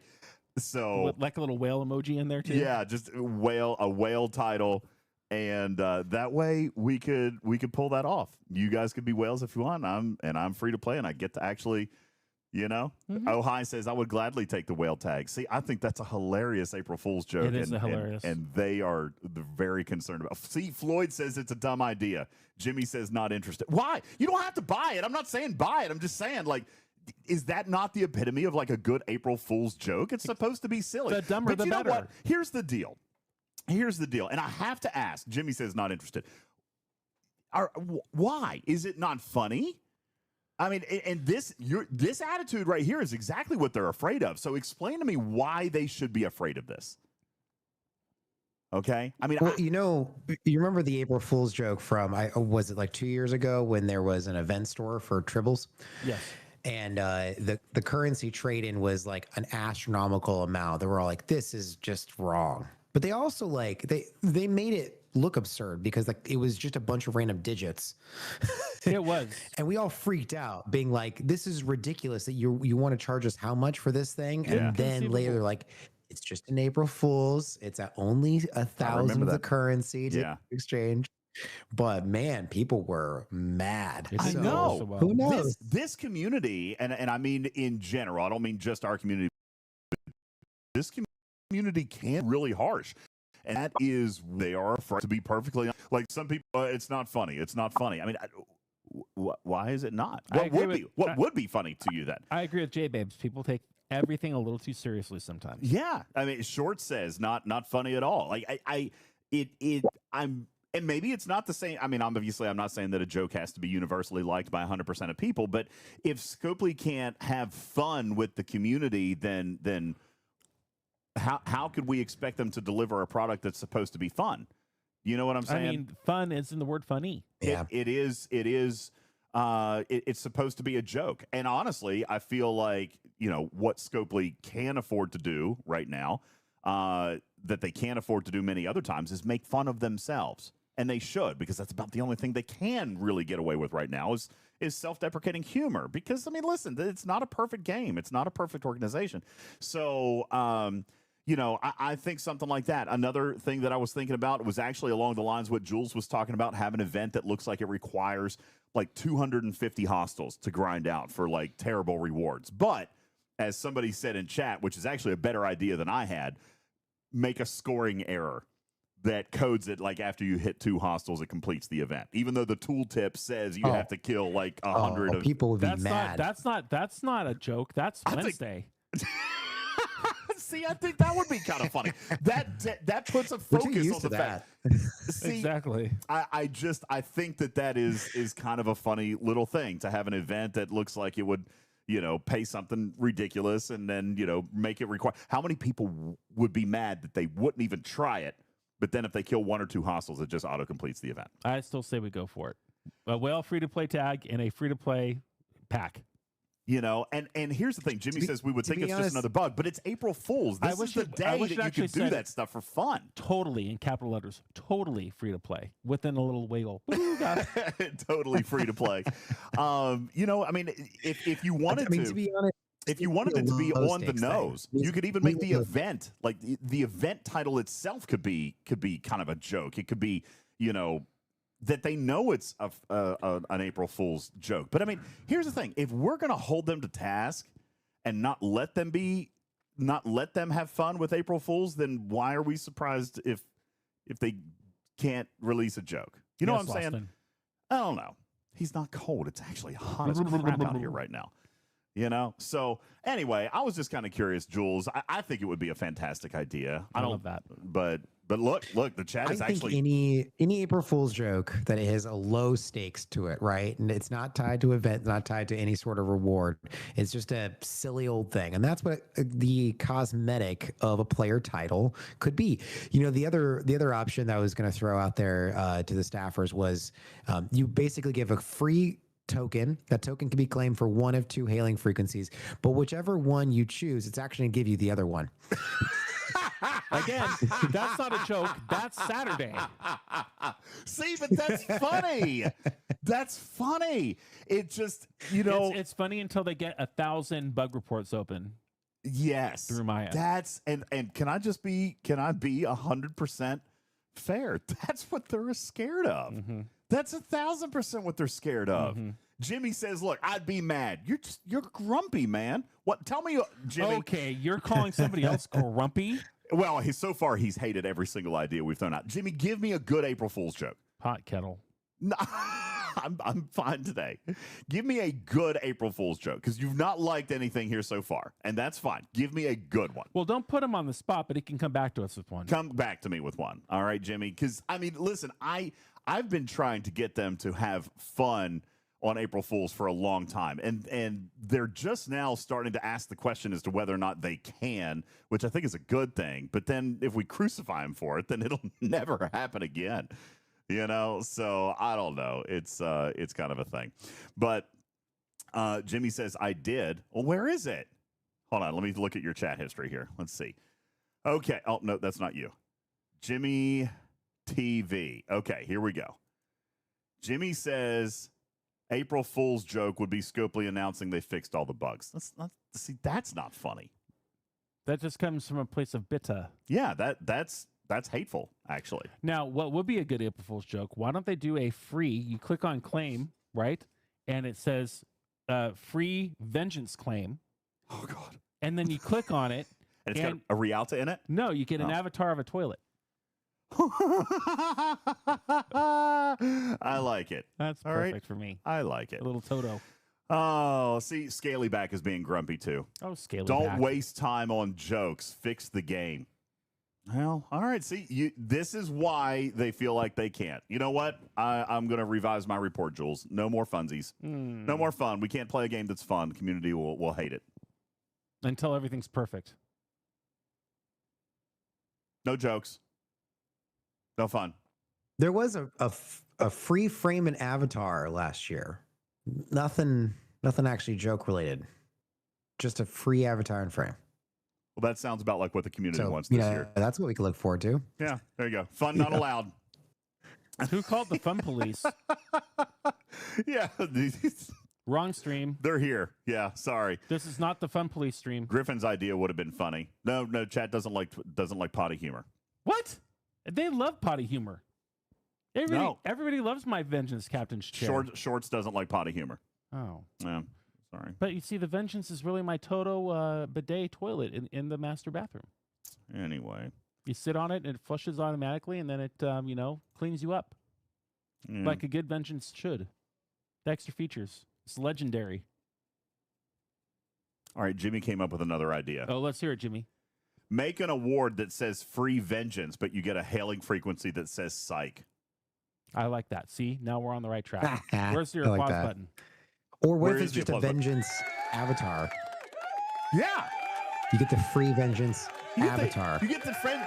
You get the vengeance avatar that he's been chasing for 9 months. Wait a minute. The server first? Exactly. Yeah, let's That's give out the hilarious. server first. That would be hilarious. Let's give out everybody- everybody but gets Griffin? the server first. Everybody, Hashtag but everybody but Griffin Griffin. gets the server No, first. no, no, Yes. no. Hold on. I would The flip first table. person to claim it What? gets the server first, and everybody else gets server second. Except for So literally, and everybody gets a vengeance avatar, All right, that would but actually only be the fun. one person, gets server first. Everyone else just gets a plain vengeance. See, this Avatar. is a good idea. When did this turn into a clown on Griffin joke? Listen, What did I ever do We've to you? turned it around because it was a clown on Scopely joke a second ago. I just want my vengeance. I want my server first vengeance avatar that I rightfully deserve to have. Lost In says, make an event that rewards a free vengeance with any pack purchase, then disable the store.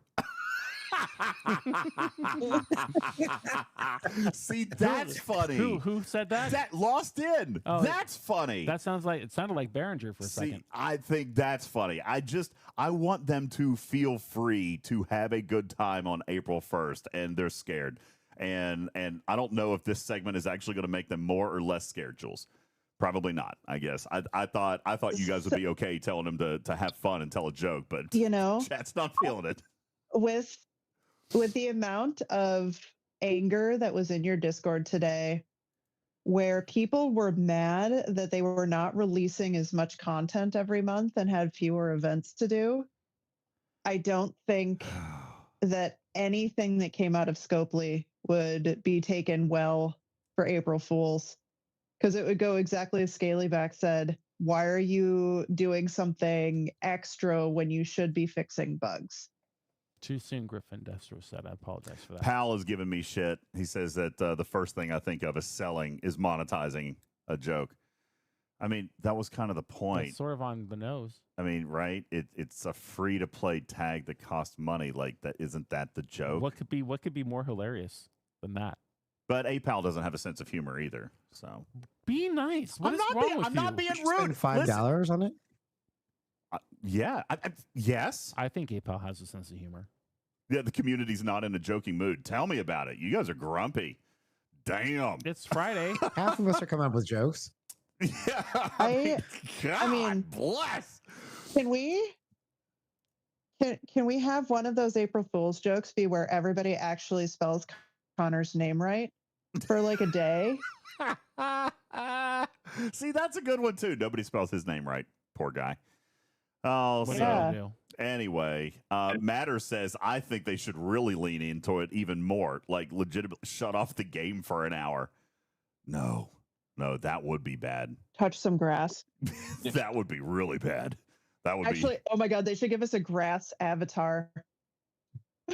So you can touch grass while playing the game. be. Yeah, here's Skippy. Here's an idea, DJs. You're a CC to speak for us. How about you work to get them to fix problems? Well, You're right. I never do that. that's silly. Yeah. Wow. Yeah, I never do that, Skippy. I That's- don't know why you would think that. And put some Jeez. clothes on while you're at it, because you always come to stream naked. Yeah, and I'm not going to wear pants either. You can't make me. Well, unfortunately, that's true. All right. Boy, you guys are. Oh my gosh. Skippy, what's your Losters. issue tonight? You guys are rough today. Tough crowd. He's But I'm It's always like that. Tough crowd. No, today. that's No, that's Skippy's kind of fine. his Skippy's standard. usually fine. I would suggest for April Fools, Dang, dude. they do a free redeem pack that says instant account upgrade. And when you click on it, it just throws an overlay onto your account to where you're like level 1 for an hour. See, that would be also I good. love that. I like that. And all you got is Oh your my God. your Rialto. Destro. Just drop it down to Or level 1. Destros. Account reset. Destros 23 wants your April Fool's joke to be the entire day of you saying his name correctly. I already say his name correctly. What are you talking about? Destros. Destros. Are you sure? Yeah. Destros. Everything's fine. All right. Let's talk a little bit about these Orion hostels, guys. See, The ones that are in Floyd the game says right now. DJ's Skippy's message could be the April Fool's joke on me. No, I think he's being serious, but he's not usually that mean That's to like me. Inception. It's not usually. Yeah, I know. Lost in is confusing me right now. I can't read my Lost in chat. is the smartest guy I know here, so I'm going to listen to what he says. Lost in says, "I want my sound effects." It's a Wait. podcast. I never have the sound effects on. That is true. Anyway, Could they do a day where they change every hostel into a bug Like an and actual just bug. have every single red hostel just be shaped like a spider for a day? Could the event be called Bugs Everywhere Or with 7 That's not exclamation even a marks? bug, but like, Kill 100 bugs? yeah. Hey, we really need your help kill these we bugs need today. help squashing bugs, guys. Oh, it's perfect. I love Lost in says, "This is a podcast." like That sounds like an April cleanup. Fool's joke. that. Thanks. Da-da-da-da-da. Boom. Thanks, Lost in. Appreciate it. All right, Orion hostels. Let's get into the Orion hostels. Where's Matters? Matters, I just saw you in chat. Come on up. Ladies and gentlemen, Orion hostels came out. They're every bit as challenging as we expected them to be. I know multitudes of content creators have been theorizing and formulating, and what we have found, I believe, looking at all of the research here is kind of exactly, Jules, what we had kind of predicted right up front, which is, probably about 66, 67 through probably about 72 are in the rough spot. And when I say the rough spot, I mean, there's not a heck of a lot you can do. You're just in a really bad spot. If you are struggling significantly outside of that window, then I believe it has been somewhat delicately agreed upon that there could be deficiencies in the account. And that is that I'm trying to be sensitive when I say that, Jules, because some people are like, I went to 67, for Ops 45 in about 13 days, and I should be able to do this.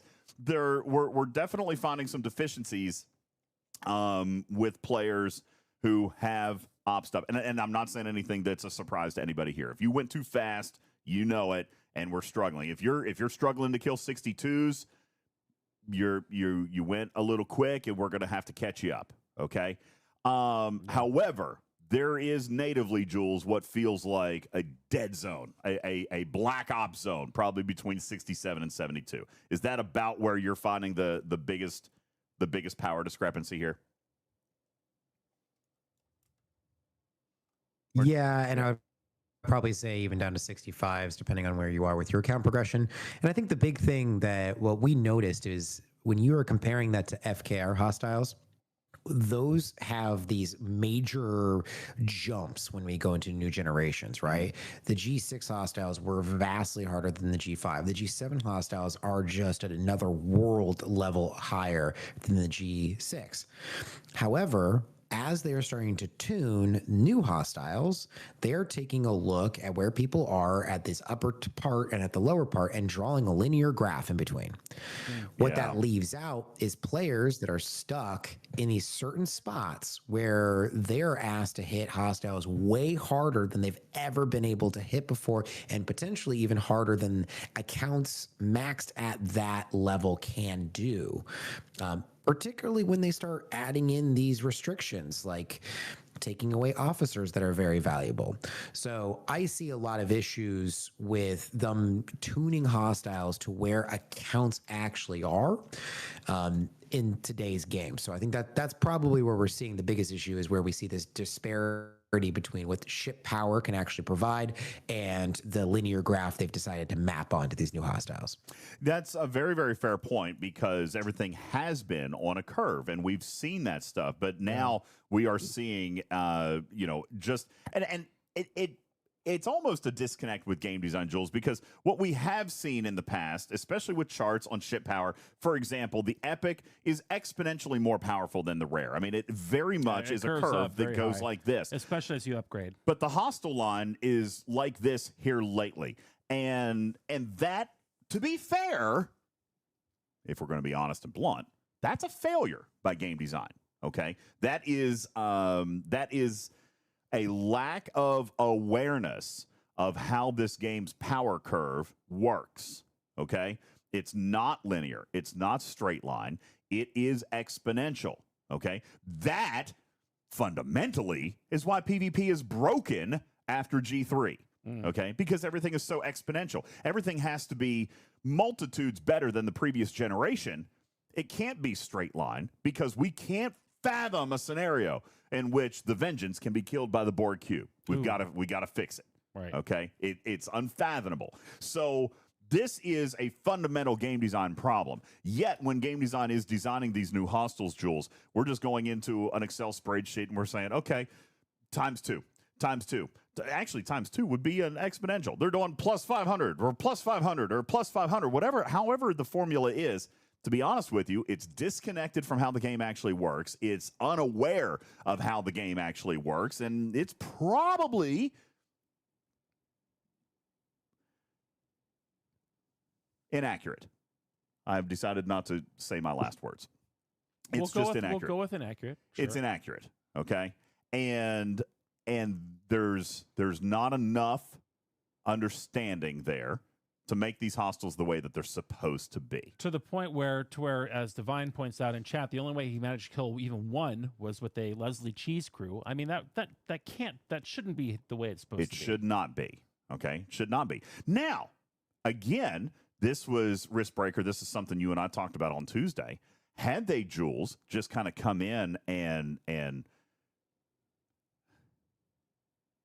decided that they were going to listen to the advice that had been offered and build in a way that we can keep our challenge and still progress, okay? But there was not enough consideration for that either. See, I am, you know what? I'm going to take it back. I'm grumpy.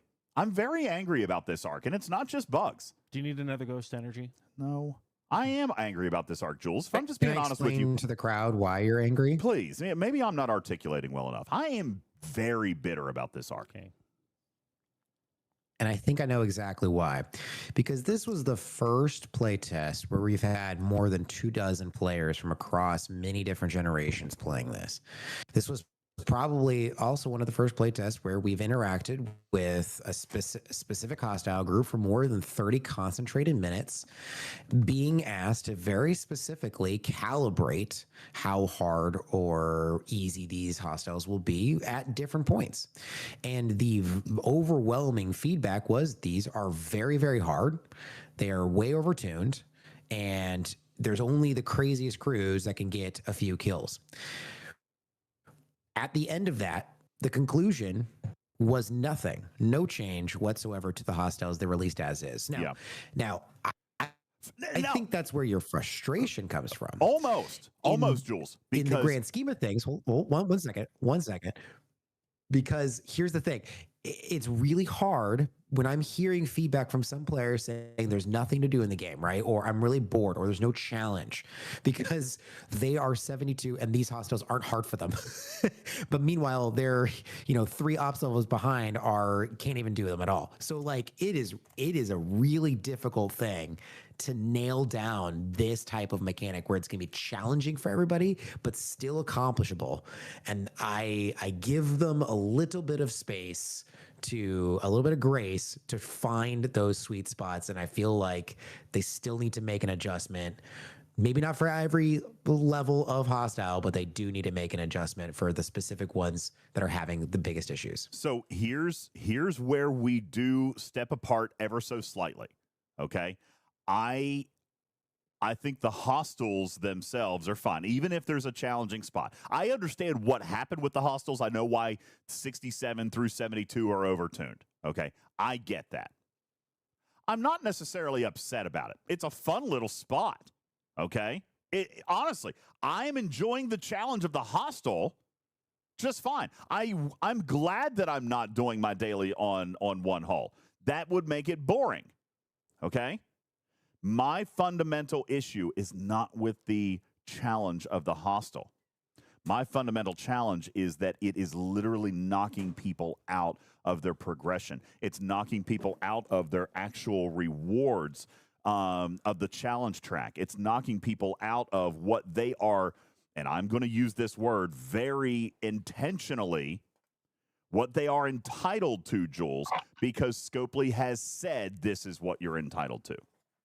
Okay? And when I say entitled, I mean, listen, if an OP 65 can do this event and get 5 milestones, then so should an OP 67, and so should an OP 69, and so should an OP 71 have that opportunity. All right? And so the fix for this, the resolution for this, is not changing the challenge of the hostels. Okay? The hostels are fine. The hostels are fun, in a manner of speaking, for some people. All right? But what you need to change is the daily. I disagree. The daily needs to have, what, you disagree that the hostels are fun? Yeah, I do. 100%. You were the one that wanted the challenge of, we'll come back to that matters. What needs to happen is there has to be a path of completion for all players. Well, sure. Okay? There has to be a path of completion for all players. Everybody has to agree with that, including the designers of the event. What, right? I mean, you would think. And how do you solve that? Jules, there's only one way to solve it. You have to include a little bit more of a broader range on the daily itself. Yes, I agree. And it can be grindier. Okay? That's right, SKZ. Allow punching down. Exactly, SKZ. That's the missing ingredient to this whole scenario, right? But Carissa, I'm not saying... I hear what you're saying. Is it a challenge track if all can complete it? See, and this is where expectations based on naming are a little bit off. Before the challenge track came, I pitched it as another form of battle pass, and I was pitched to as another form of battle pass. I was pitched that this was free to play through 5. I mean, they told us it was easy and challenging dailies. Okay? Easy and challenging dailies. And by the way, no, I don't want a heroic tag for the challenge track. Lost End. It's natively broken up the way it should be. Milestone 5 should be completable with engagement. And that's exactly the answer to Chris's question. No game designer in their right mind would create an event or a challenge track which is only completable by some and just gatekeep it, because that's not fun for anybody. It should be challenging in regard to the amount of effort required to complete, but never impossible. Impossible. That's right. And by the way, effort to complete can be in punching up for a harder hostile, but fewer of them, or punching down for an easier hostile, but more of them. And for the record, we've had Scopely representatives on this show before that have agreed with that exact same model. Mr. Tiger, most notably, saying, hey, listen, it's going to be more expensive. Like, time is a commodity, right? Yeah. Mm-hmm. If you want to kill fewer hostiles, it's going to be harder. It's going to be more expensive, and it'll take you less time. Mm-hmm. But if you want to grind, and we've seen this model in infinite number of events. All right? Faction Hunt being one. Right? You guys will punch down and just send $1 and let it auto grind or you'll do it yourself with 5 or 6 ships, and I don't feel like that's fun myself, but some of you guys do it. Why? Because it's cheaper. Because you have the time. Because you don't want to spend the extra expense. To you, spending more time but a cheaper repair is worth not having a frustrating experience higher up. Okay? And that gives players a choice. That gives players the opportunity to choose their engagement style and choose their investment that they're willing to put in, whether it's time or materials or repairs or whatever. Okay? It gives you an opportunity to choose your level of engagement. Here, with this event, there is no choice. It's either do or do not. And that, to me, Carissa and Lost In, is actually not how the challenge track was pitched to me. Or to use the vernacular that we're commonly used on, it misses the mark. It does. The challenge track was essentially supposed to be a battle pass. And Milestone 5 should be completable through engagement. It's the free-to-play portion of the battle pass is up to 5. Yeah. So knocking players out because they're not powerful enough defeats the the sentiment of a battle pass. And especially if it's only the mid to late grade players in their grade. That's just silly. I mean, we know what costs money here. It's highlighted. These cost money if you want to do them, which means these should be completable through engagement. And if a player cannot engage, no matter how much they want to, that's a problem. You know, that's a problem. And that's where it violates kind of the core ethos to me. That violates the battle pass-esque nature of the challenge track. And by the way, I don't care what the name is. Okay, I don't care if they call it a challenge track or a freebie track or whatever. Fundamentally, Milestone 5 should be free to play. That's why they're green. And then Milestone 6 and 7 So- had their own spend component. And then Milestone 8 had its own spend component. And that's why they're all changed by color. Mm-hmm. No, Skippy, that's actually the exact opposite. See, you're not listening. I have not said that it isn't a battle pass. You're getting me confused with all the other content creators that don't want to admit this is a battle pass, but I have 1,000% held up my claim that this is indeed a battle pass. Oh, Skippy, I mean, I got to have his back there. He has definitely always had this from the day it was announced. Before it was announced, yeah. I claimed that a new battle pass was coming. I do know what you mean. I have heard that in many other places. This is not that place. Tarby? If it was a battle pass, it would be auto-claimed at the end of the week. So You're my still thing on is, that. I would like equal or approximately equal challenge. What? I said you're still on that. It is. It's a battle pass. Yeah, It has but it's not claimed at the end of the week. It has a claim problem, okay? But that's a bug. I call it a bug, okay? But it's a battle pass. It's a battle pass. But I still think what we're looking for is approximately equal level of challenge across most ops of people who are trying to do this. And how the application of the math worked was that it did not end up being that way for where a large number of players are currently in the game. So it's more challenging for some than it is for others. And I think that's what some of us are trying to say. You know, Like, I will respectfully disagree the math with that. isn't mathing how they wanted. I agree. it Okay, to. let me rephrase. Yeah. I agree with what you're saying. I disagree that it should be fixed. Okay? I agree that it is not equal difficulty for all ops levels. I agree with that much. I don't agree that difficulty needs to be uniform. This game does not have uniform difficulties at any point in its existence. Nowhere does this game, I mean, we've said how many times and times again that this game changes depending on what your ops is. It is, for example, who in G4 needs par steel? I mean, I'm not G4, but guess what? That's what I need in G7. Mm-hmm. Okay, I need par steel. Everybody's game changes depending on where you are. I remember a time when rare tactical cores were the biggest bottleneck in the game, but not anymore. Not once you're past it. I don't believe that difficulty should be uniform. And I think even Jules probably disagrees with me a little bit on this. I'm fine with this blackout range of 67 through 72 where the officer or where the challenge is 10 times harder, because I actually happen to like a challenge. Mm-hmm. I maintain what I say, and to be very clear, it needs to be possible to complete. And if it's not with my own level of hostile, then it needs to be possible by punching to a lower level hostile. Yeah, times more hostiles. The scoring mechanics must allow completion.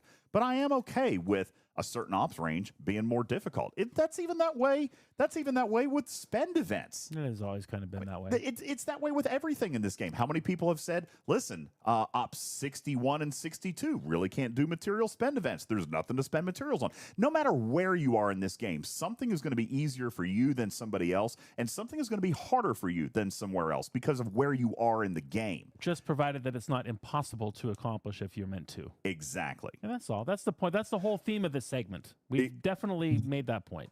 I agree. And so I acknowledge exactly what Tarpy and Jules are saying. I think that the solution is slightly different. Jules, go ahead. I think my last thing was just agreeing with you on the fact that there is going to be events that are going to be an extra challenge. Those are your solo leader boards. And where people are going to get frustrated is when normal progression is halted because of a challenge. Right? If you're able to build in that mechanic that allows you to say, yes, I want to get this done faster, or I want to get farther than anyone else by encountering this challenge, that's one thing. But if it's like, I need to hit this challenge in order just to complete what you're handing me, then people are going to check out from what you're handing me. And I'm going to bring that back as an example to the aggregation loop and hyperthermic decay. People just checked out of those hostiles because they said, I can't even hit the hostile. I'm only going to get one at a time at best. Why am I even doing this? And I think that was the biggest problem that particular mechanic had. It was just they just turned you off from that hostile loop because the challenge was just unobtainable unless you spent. And this feels similar for certain ops ranges. If they can allow us to speed up, to make it easier, or to go farther than anybody else with challenge, that's a good challenge in my book. Yeah. Yeah, I think I can agree with that. Yeah, that's a good button on that. And so, Scopely, and to put a pin in this whole thing and go back to where Jules joined us on stage, all of this was predicted. It was in advance, even. All of this was foretold.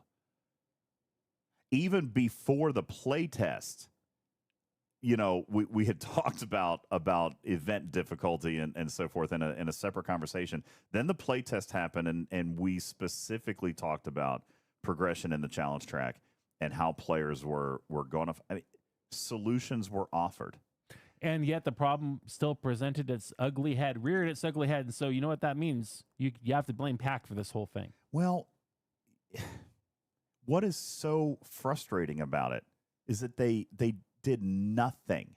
And again, they don't have to. I've said this a million times. They don't owe us anything.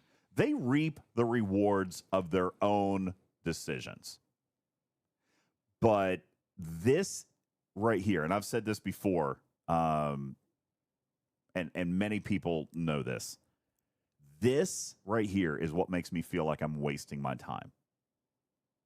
And I've actually said this before on this very show. This is what makes me feel like I'm wasting my time. When we try to avoid a problem, we come up with a solution, we respect the game design, we respect the business model, we respect the ability that they got to make money, and we come up with a workable solution, and then they're just like, get effed. That's how I feel. If I'm being straight up honest, that's how I feel.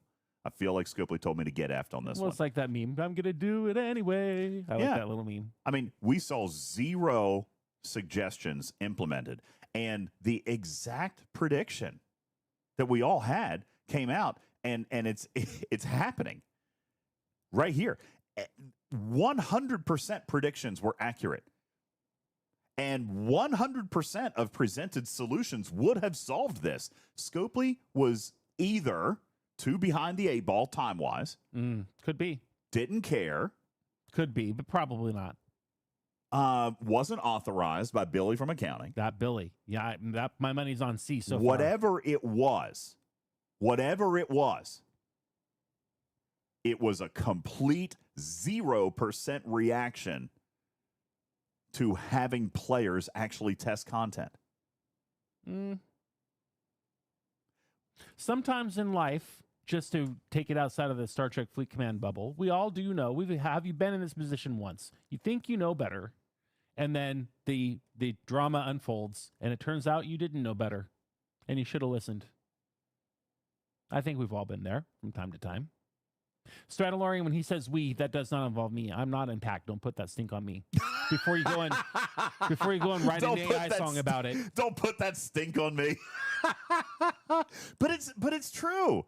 All right, it is true. Listen, I'm not the only one on PAC who's frustrated this week.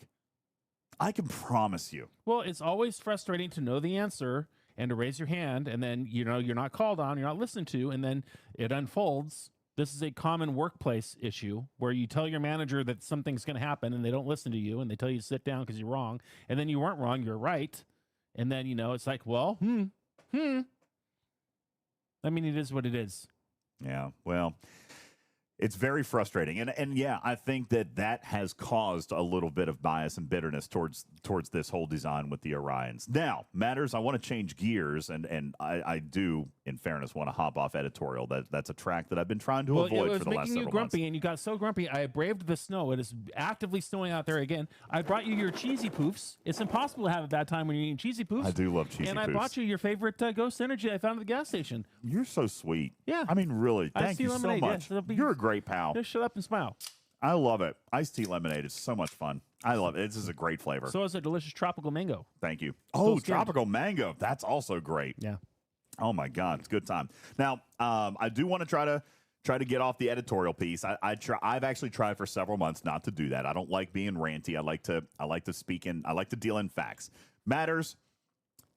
What about these hostels is not what you expected? That was surprising because I thought Matters loved making it through, and Yeah, Matters loves officer puzzles. So why don't you like this one?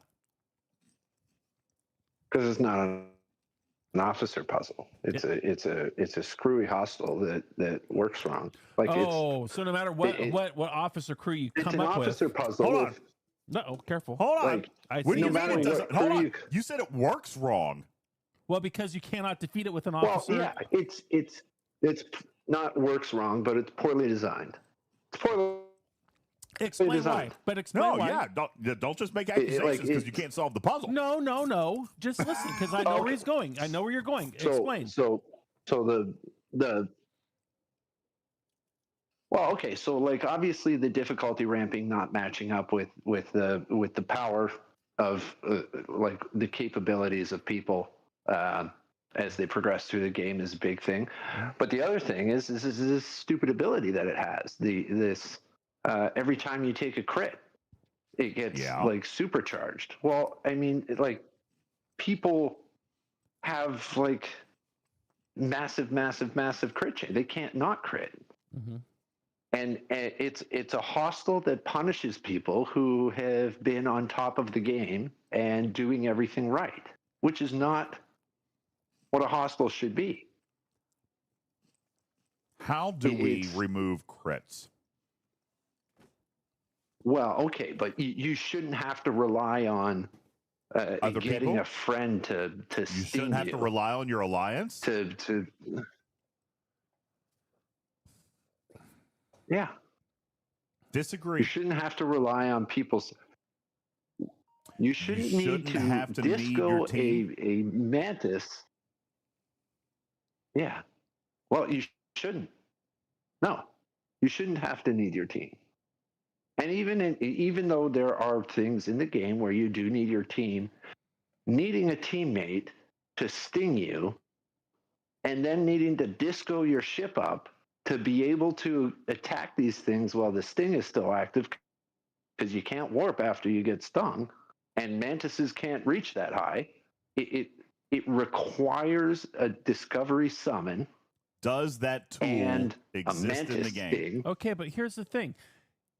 I hear but what not Matters, necessarily free to play. I hear what Matters is saying. People. How's it not? It's okay not People to. can't necessarily get their disco up there free to play, can they? No, they cannot. It's okay not to fully agree. Yes, they with, can. They cannot always get that free to play, dude. Disco? Yeah. If they've done well enough in tournaments and focused on getting those prime particles. I mean, there's a lot of free to play out there who aren't getting 10,000 point tasks every time and aren't getting the number of alliance credits that you and I are, and probably don't have that prime maxed out. Why I wonder in chat has your back. Right? Why I wonder is it tournaments or is it from? Why I wonder is saying what you're saying in a different way, which is that's a lot of BS for a daily. I got to log in and give Why I Wonder a sub because I completely agree with that. So obviously, let me be really clear. Okay, I am playing a little bit of devil's advocate here because I spent the first half hour completely complaining about this entire mechanic. I know. Okay, so I am playing a little bit of devil's advocate. However, I know you are. However, there are players that are going to say, and we have said it before, Matters, that there are tools in the game for a reason. Is it too much? hassle for a daily? Yeah, probably. Okay, to be honest, yeah, probably. However, we do have Lorca's Fist. We do have Mantis Sting. We do have fleet commanders that we can unseat. We do have Max Fortify. We do have all these things. And there's been mechanics that have been released in the past where we have been required to use other tools that exist in the game. These things are a part of the power creep. So to design in their absence would just make a hostile completely, entirely too easy. We have had events that require cloaking. We've had dailies that require cloaking. We've had other events that require we've had events that required Lorca's Fist. I think that it's okay in a design space to assume that some of these tools are at our disposal, right? Yes, it is. I see both points. I agree, but specifically the disco warp is like the requirement of that. I think it's a bridge too far forever. It matters. Not everybody can get their discovery up high enough to summon their stung whatever ship into that space. So, or summon the mantis there. This one is very op specific, right? I'm going to assume this is very op specific because the warp ranges are not that high for G5, right? Are they that high for G6? Right. Yeah. And I don't think G5 60. is having that difficult a time. Level 60 is a very high warp range. You would actually need a G5 epic to get to level 60. Oh, there you go. So you need a G5 epic. Without some crazy crews or tech or things that people may not have. So that one's the upper G5 is having an issue. And then I believe, where is it? Like 65 and up is like starts to get to insane warp ranges for G6 players. Yeah, the warp range for a lot of these systems is pretty high. Like an eviscerator can't reach the 70 system. Not that the eviscerator should be a gold standard here, but like if you would expect a ship that can theoretically reach a 70 system for its own loop, it should be able to reach other 70 systems. And for the record, even though they had to decrease me personally, I have received dozens and dozens, maybe even 100 DMs about challenges with these Orions. I don't think I've gotten any that are in the 50s. I honestly don't think is anybody out there in G5 that can't kill their ops. I mean, my tier 6 Dauntless was auto grinding these things. I don't think that G5 is having a great deal of issue. I could be wrong. I'm not hearing about it. Is anybody else seeing this? Does anybody else have firsthand? I don't want hearsay. Does anybody firsthand saying G5 I cannot do? I don't think so. Well, I think it's a warp range issue. So in the chat, Sheppy is saying that they need a disco to get to 59. Centurion X25 was saying earlier that Op 60 is a big issue without an epic or a maxed rare, which, I mean, as we know, G5 has been very fast to progress through, so it's unlikely that people have high tiers there. Sheppy, you want to raise your hand and come on stage and tell us what you're experiencing? We'd love to hear it if you want to come up. So we have to use a warp enhancement. And when I say this, Jules, because I know you got the charts. I mean, Slipstream is that providing the warp range necessary for a G6, or are we including that? Does that have to be included?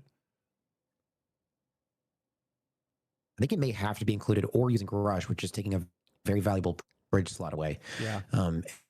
But we also got to remember too that you need Command Center 60 in order to get the full amount of warp range boost from Fleet Commander Kirk. So exactly, you may not have all of the tools available for your account progression. And let's not pretend that the Quantum Slipstream drive is a a quick acquisition. No, it's you not. still need that slow drip. Oh yeah, no, I mean for sure. I don't even have mine yet, but you know, and I was just asking if that was an option. But I mean, even Grush, if the hostiles are not difficult, then that means giving up a slot for Grush shouldn't be that crazy. Yeah, if you're an Ops 59 or an Ops 60 or something like that. I feel based on the analytics that there's two different cases that we're seeing here. One of which is account progression and rapid account progression, you know, in the case of warp range or combat ability. And then we've just got this blackout zone. Do you think that's what Sugar Relentless is going through? I'm stuck at 70 till I can get a win versus 71 Orions. Is that an account progression problem? No, he's in the black zone. He's in the black zone. You're in the black zone straight up. I mean, dude, these things are rough. Yeah. All right. You're absolutely, again, 67 through 71, maybe even 72 is not a checkup from the neck up scenario. Just the hostiles are wrong. Yeah. You know. So, like Matters said in the beginning of his argument. Yeah. Aha! How about that, Matters? Round of applause. All right. We got him there. However, and I'm talking about their power. All right. Matters, let's go back and talk about the liberty that game design deserves when designing abilities or all this. You say that this ability is unfair. Explain to me why. Because there are so many things in the game that you get over time through progression that increase your critical chance. Some of them you can turn off at the expense of losing other things, significant other things, but a lot of them you can't. Like, unless I get someone to sting me, I don't think I can get like below 50% crit chance. And like the trade-off by giving up crits, I mean, I think I deal 20 times the amount of damage with a crit. Like, if I knock my crits down to 0, I will time out against the hostiles. I'll get a partial. So when we were testing the other night, Matters, when you and I were together, I was pretty sure that your determination was crit anyway. That was something that you said. Well, You said ignore that ability and go full crit and full hull breach anyway. That was your recommendation. So why? I mean, that sounds to me like a strategy. That sounds to me like, hey, we're looking at this ability and it's not going to affect us more than we can still affect you. We're going to go and we're going to go hard, right? So why does that make it a failure in design? To kill it. But the punishment is losing 90 to 95% of your hull in the process. That's the failure. It's the shield bypass of the ability.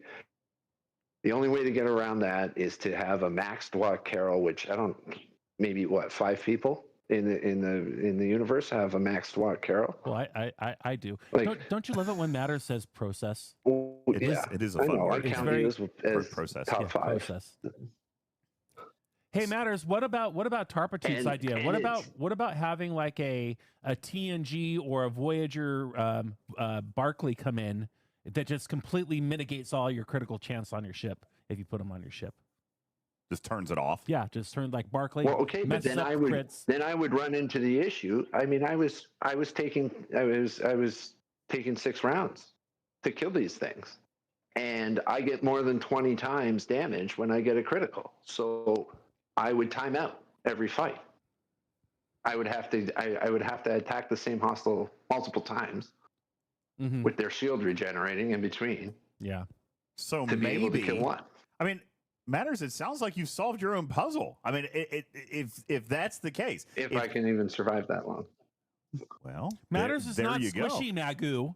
Matters is definitely not squishy. Matters is not squishy. Okay, but I think no. Literally, Matters, you're giving the solution. I'm not sure why you find it to be an offensive puzzle. You've already solved it. Maybe he needs some cheese balls. Do you need some cheesy poofs? Do you need some cheesy poofs? Here. I probably do. Because what you're saying is despite the misdirection, all right, that Scopely gave. Scopely gave misdirection, like that's out of the Monsters, Inc. movie. Misdirection. Buy more packs. Buy more packs. Buy Vengeance. Drink more Ghost. Misdirection. Maybe while we're all focused on avoiding the crit, maybe the secret is don't avoid the crit. Just like Matter said. Right. Yeah. So why is that an offensive puzzle? I mean, it sounds to me like you've solved it. Don't avoid the crit. Go full Because I crit. can do it, but Crit not them. everyone can. Because there are a lot of people who are not behind in their progression that still they can't pull out. They can't kill one. Ignore the 67 through 72 blackout window because those are wrong. Okay. I'm talking about the design. I'm talking about the design. Ignore the bell curve from 67 to 72. Not that we don't want it fixed, but we simply admit that it's a problem today. That's a different issue. It has nothing to do with the ability. It's because of the power curve. Yeah. Okay. So if we're talking about Okay, well, ignoring that entirely, I guess it's not that bad. Oh, okay. so See? your frustration is the blackout period. It's not the if- ability. It's not the ability of the ignore- hostile then. How they're broken, then I guess they're not broken. I didn't say that they're not broken, Matters. It's the ability of the hostile is I don't like it if something comes out where it's punishing you for having done things right. Where you have a harder time because you've excelled you've at like brought your A crit- game crit up until chance. this point. See, in this particular case, with this design, okay, and again, I think we're talking about the same thing, but you're refusing to accept that the blackout is the problem. The black zone is not the problem. Okay, It is a problem, which is fixable. sure, it's not really, to be honest with you. But you're saying that the ship abilities are what makes the blackout zone bad. But if the blackout zone, if the ability was bad, it would be bad all the way down to 51 and all the way up to 80. And it's not. Okay, we know that it's not. What Jules said at the beginning is that it is just the power curve between 67 and 72. All right, and Polar Bear is right. It's fixable with a vengeance. Okay? That's the only way that it's fixable. All right, even the G6 epics can't do it. Okay, G6 epics are not going to do it. G6 rares are not going to get it done. This is a blackout zone. They did it on purpose. I don't think they did it on purpose. This is math. Okay, this is a math problem. Jimmy says a G6 epic can do it. Yeah, but one or two hostiles It's at more a time, Jimmy, punishing that's not... to a G6 epic ship than it is to any other ship in the game. I can Agreed. see that point. I'm You're just right. wondering if maybe they It did is. that on purpose to Well, get maybe. people to buy a vengeance. Maybe. So now we're getting to the heart of the matter of a matter's gripe. He Billy. thinks that this is simply a design Billy. mechanism by Billy to get you to go after your vengeance. I got to chase the vengeance because the ship I have ain't doing it. That sounds particularly diabolical, even for Billy. I mean, it's much more believable that they just didn't get the math right. Okay, to be honest with you, that's much more believable because we've got 7 years of history that indicate that they struggle to do math. Our dailies today are a perfect indication of that. Okay, I don't know if I buy into that conspiracy theory, to be honest with you. Burton says, like Billy knows what a firing pattern is on the G6 Epic. He couldn't care less. Yeah, I kind of agree with that. Tarpy, go ahead. At this point, we're kind of circling back to your original argument that not all content is meant for all players at the same time. Aren't we? Yeah, you're right. You're saying so where I wanted to take this conversation was a conversation about the abilities themselves, about the puzzle that game design tried to implement. Matters seems, and I think he's confusing the difficulty with the game design as to with another problem that is admittedly a problem, but I actually love the game design. Matters, are you capable of separating the two? And should they be separated? Maybe I'm the one that's wrong. I think you're both making different points which are valid. Nobody's wrong. Well, I mean, it can be. I'm not saying that he is. I'm just saying, Matters, you specifically named the crit, right? yet you decided that critting them anyway was the right thing to do. Do you consider that an error, or do you consider it a style of game design, a strategy or a puzzle or a misdirection? I do consider it an error. You do. So the fact that the game I consider it an error because it's got this overwhelmingly like strong ability that is to try and keep you from critting, but crits are so good that you should anyway. Okay. So that just makes it. That just means that they gave it a stupid ability. When they gave it an ability that all it does is hurt you more, you're supposed to ignore it and just take more damage, and that's it. Which makes it. You're gonna take damage against the challenging house. What about? You didn't say that this was a design error last month when players said this was a strategy. Use Palia to extend battle so that you can get more damage. You claimed that was strategy, but they're telling you not to use Palia. Well, no, that's a cheese crew for if you can't get if you can't get that one Where's daily. The difference between that's cheese crew? Where's the difference between cheese and employing a strategy? I fundamentally is not don't cheesing like it a strategy. I don't like that term anyway. Okay, if people use Leslie, that is like an exploit. The game mechanics allow people to use Leslie if that is a strategy or a particular style of play that they want to or feel they need to engage in. I don't like cheesing, all right, because that implies that it's derogatory. That implies that it's the only thing they can do if they can't do it the right way. I don't like that term. No, Leslie's there on purpose. It is derogatory, but it's not derogatory towards the player. It's derogatory towards Scopely. We shouldn't have to cheese things, but sometimes we do, just to be able to get it done. But which is why I'm okay with using Palia to cheese the daily. The argument is using Leslie, in fact, a cheese? Is that an exploit? It's not an exploit. It's not Leslie's an exploit. there The for a game reason. mechanics allow you to do that. It's not an exploit. It's not the players doing anything wrong. It is still a cheese in the sense that it's a way to get around like a mistake that or to me what I feel is a mistake in the hostels. Like people should not have to do that to be able to finish the daily. And that, to me, that's what makes it a cheese. I'm not saying there's anything wrong with people for doing it if they have to, but is Pike Moreau Chen a cheese? Ooh. Well, that was an accidental mix-up. I mean, in a way, no, we don't get to have it both ways. Pike Moreau Chen is Chang a cheese? Oh no. No. Why not? Chang is not a cheese. Why not? Because he's well, because he's not like his officer ability does what it does, and it's. I don't think that those are cheeses, and here's why Leslie is cheese. It is because after the fight is over, you go home. You die.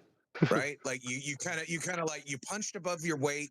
You beat the hostile, but yep, you got the victory. It was Pyrrhic, and you went home. Just like Kirk in the new Kelvin Enterprise when he crashed his ship into the bad guy at the beginning of the movie. Burton says that's also though not a cheese. These officers are working exactly as they were designed, and that's kind of the point that I'm making. What makes the fact that we're using Palia, despite the game telling us not to, that doesn't make it a cheese. The fact that we're using crits, despite the game telling us not to, I don't think makes that a cheese. I think that actually tests the knowledge that players have about whether or not they can overcome that debuff. All right. Everything about PvP is about overcoming the opponent's debuffs, about negating their officer abilities, all that stuff. I mean, we're told to use shred, but if we have enough barrier, we could use some shred anyway, right? I mean, everything is about min-maxing what's going to do enough to kill somebody. That doesn't mean that it's a cheese. Leslie's a tool in your tool chest. It's just simply a tool. And it's an important tool for a lot of people right now because it's the only way to complete these particular dailies. It would be like, how can you argue against we needed to have more punch down scoring, but then at the same time be mad that Leslie exists? You have to Okay, take advantage DJ, of these tools. I have an example. I have an example of why I don't really like the way the hostile works, and that it works off of you critting it and it goes haywire. I have two people in my alliance. One guy, he has been in my alliance. We've been together probably either in the same alliance or sister alliances since 2020. I've known him for quite a long time. He's a 68. There's another 68 in our alliance that I think he's only been around for like 2 years, maybe. And when you look at their cubes at whatever tier it is, one's like 16 million and the other one's like 12 million. And they're at the same level, right? Like they're same tier, all the same crew, whatever. And so the one guy who doesn't have a really great account, but is up there is the 12 million. The guy who is, been with the game, done it, forever. He's the 16 million or billion guy. With the same crews, the 12 billion cube is able to kill a 68 and the 16 billion is not, because they can't get their crit down far enough, even with removing everything. And they aren't successful, where the other person can run a myriad of crews, and because their account isn't as good, they're not even coming close to critting all the time, and they're easily able to kill the 68s. That's kind of unfair. That's where I give them a fail on Okay. that. So let's go back to the question that we asked an hour ago. The ability to turn it back on. What was the question we asked an hour? Well, no, I see. I disagree with that. We should not be able to turn things off and turn it back on, because that is, if we just turn off the crit, then that removes the power of the hostile. Then it's just another Pike Moreau Chen situation. So If they would have made it, what I'm saying, if they would have made it instead of off of crit, made it off of burning or made it off of morale or whatever, and took just that piece away and said, so we had a choice of whether or not we turn it on or not, right? But we have so much research that we can't turn off, right? That our minimum crit is something like 22, 23%. I guarantee you the guy that had the 12 billion, his minimum crit was probably like 10 or 12 or whatever, maybe 14. And it was the difference between him being able to kill one and the other guy not.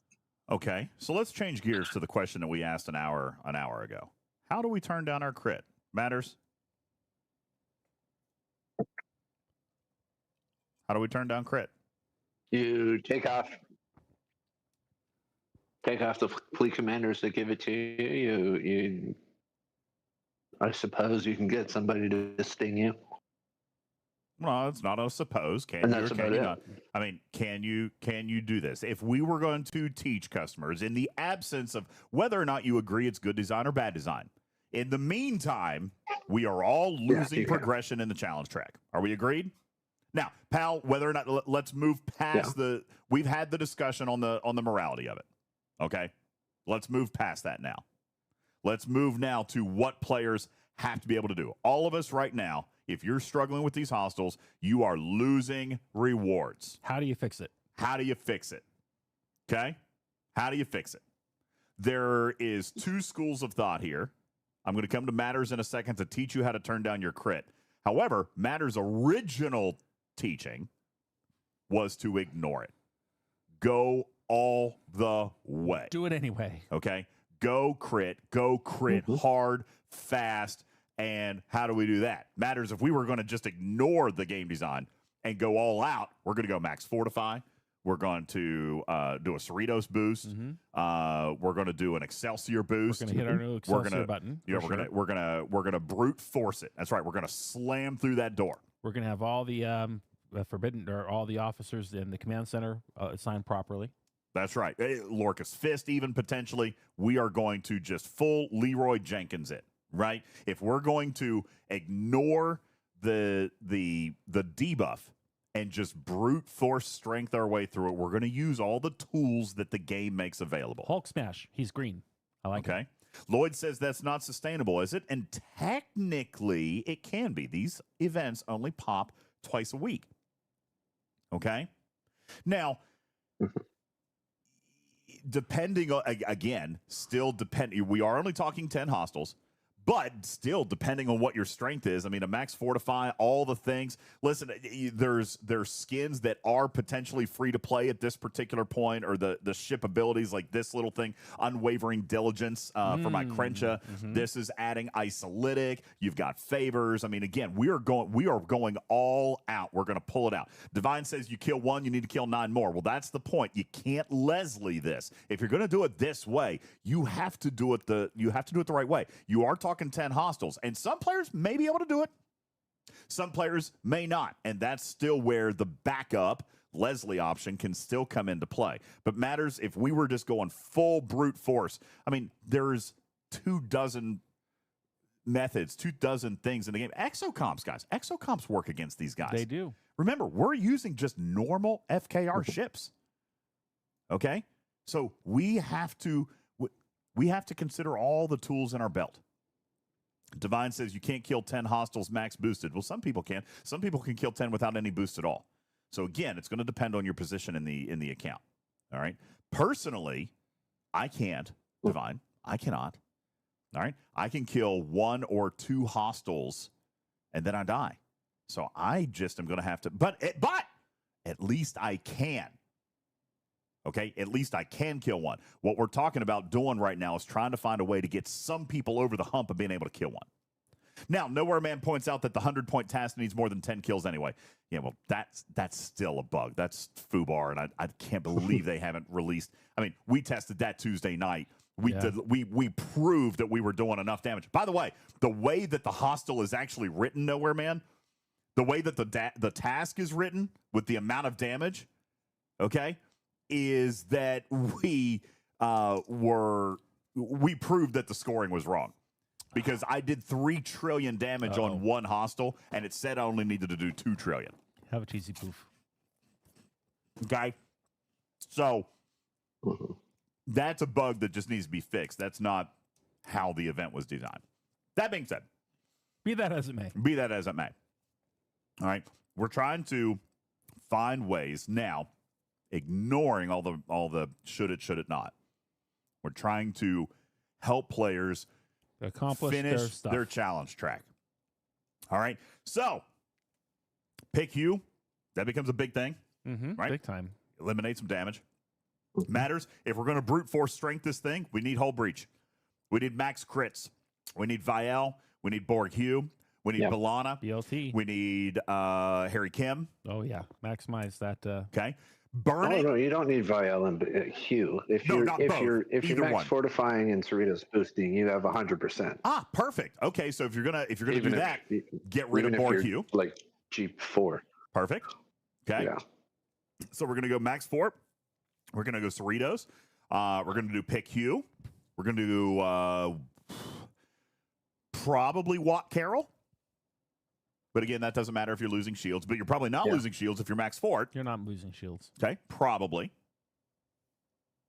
You're not losing shields; they're getting bypassed. So Watt Carroll will slow down the bypassing of your shields. But unless she's maxed, she's not completely negating it. Okay.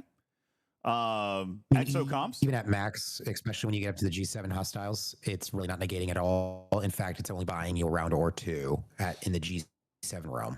So maybe that's a hostile slot we can give up and go for something that's just going to do damage, like Odo, like Troy, like I don't think anybody probably has Ilea yet. All right, but she will work there. Okay. Nurse Chapel is going to be good down there. Right? Extra isolytic cascade. Oh, yeah. And Walk Savik. Walk Savik. Beautiful. Walk Savik. Extra cascade. Okay? We are going for as much damage as we can yeet at this thing, just as humanly possible. What else ramps up damage? Where else are we getting damage matters? Morale. Kim. Did you say Kim? Yeah, we I say did Kim. say Kim. Yep. Harry Kim. Morale from Kim. Morale. Fleet Commander Kirk. That's right. Okay. What else? Seska below deck. Are we still just talking about below decks? Seska. Yeah, Seska below deck. If you're not using her on the bridge, I have found that she's more useful to me on the bridge. What about Picard? No. What about Enterprise really? E? I haven't data? found any. Let me think. Data on the bridge, yeah. No, not against the Orions. You told me to go Chang. We were doing Chang, GG. Oh, I don't remember.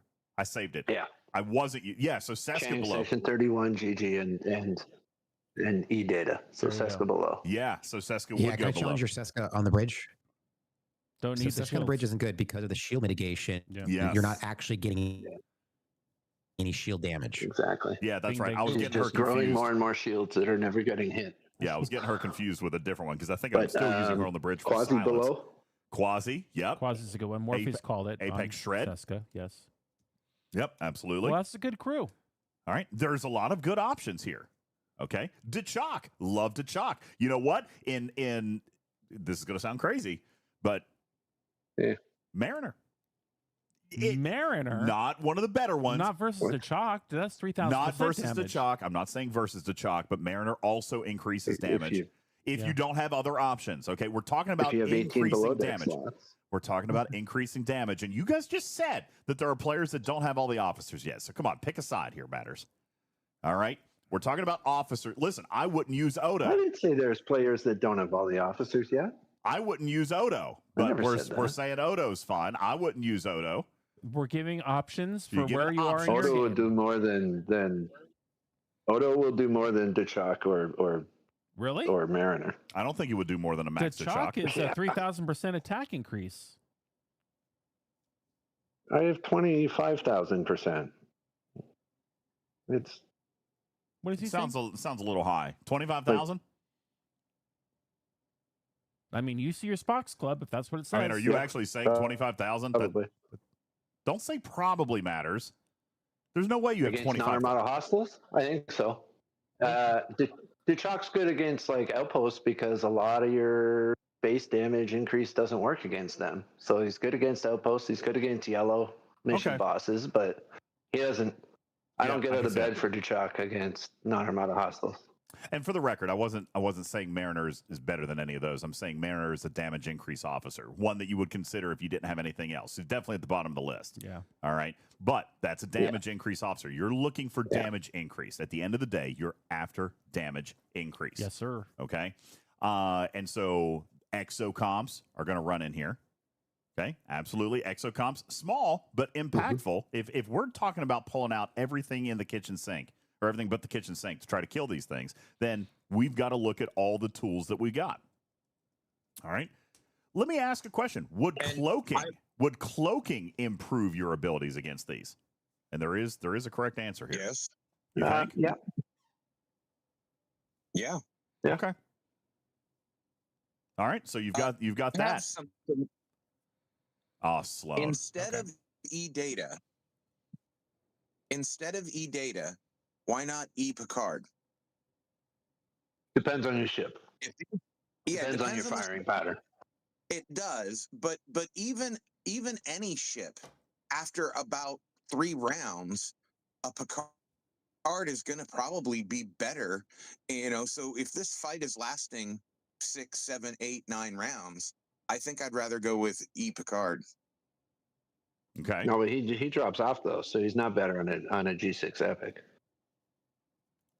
Doesn't he work for the first 5? If that's what people. Okay. Chat is Because you throwing get like out 1 to 2 shots per round with. Chad is throwing out the suggestions Chat's of throwing out looking at Jonathan Archer. I'm Faith of taking a the look Heart. here. When you Increasing take damage from a hostile or any player, Jonathan Archer increases your crit chance by 50% for 2 rounds. crit For hit only 2 rounds. damage. That's damage, and that's actually pretty small. That is only 10% better than Odo. Again, an option, but An option. But that's actually every hit. oh, and it is But every that's hit. It's every hit. That's You're gonna actually hit a lot. Yeah, that's big. The ability can stack. Yeah. So I mean, that's another thing you could definitely look Now, again, G6 Epic, probably not the best spot for that, but on a cube, sure, that can be pretty significant. So yeah, I would like that would be an option that you could tinker with as well. Again, this is all about punching them hard and punching them fast. Okay, big damage. Well, he's when you take damage, so it doesn't matter what ship you're flying. Oh, he's when you take damage. Oh, I thought it was. Yeah, so he'll be good either way. Okay.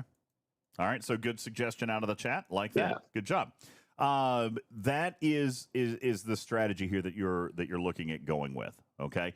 And ignore the fact that it's talking about crits. You just gotta punch these things right in the mouth. Hit it really hard. You gotta punch it right in the mouth. For those of you listening in live chat, you have 8 minutes to collect your dailies if you have not done so. Thank you. Oh yeah, there's go get them dailies. So I just totally lost my train of thought there.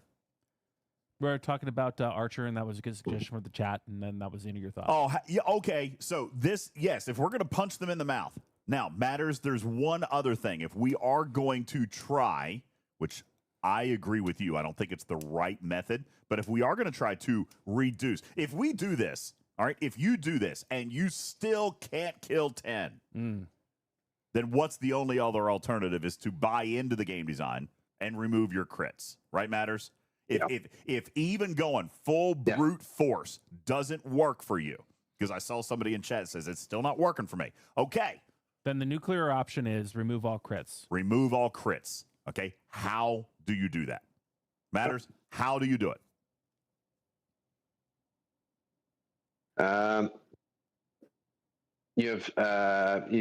Sloan has an ability. It's a selectable skill that gives you crit chance against non-armada hostiles. You can switch that over to armadas, and that'll knock you down by 10%. I believe you need to pull Kirk because he gives you, I think, another 10%. Yeah, he gives you another 10% against hostiles, so you need to pull him. Lorca's got a skill that gives you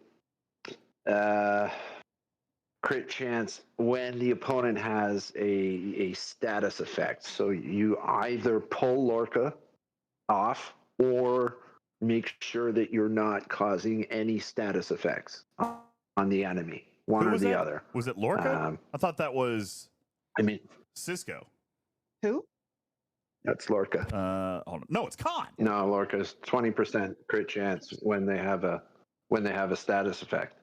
And there's Khan as well. Yeah, Khan's got too. Let me double check what his is. It's one of the only ones I have maxed. I have to go back and find the one on Lorca. Critical chance against non-armada hostiles, 15%. I thought my girl Janeway had one too in Fleet Commander. I'll look for that. I don't have her in there. Janeway doesn't have anything against non-armada hostiles. She's armadas only. That's right. So you're fine with her.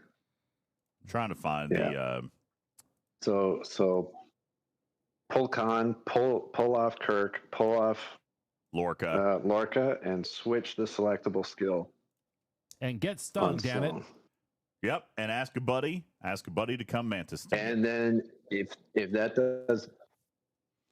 doesn't get you low enough, you need to get mantis stung. And to do that, probably because of the warp range, I mean, no mantis can reach any of these systems, I don't believe. I don't know. I haven't used my mantis in forever, but I feel like it's like G3 warp range. Yeah, I think you're right.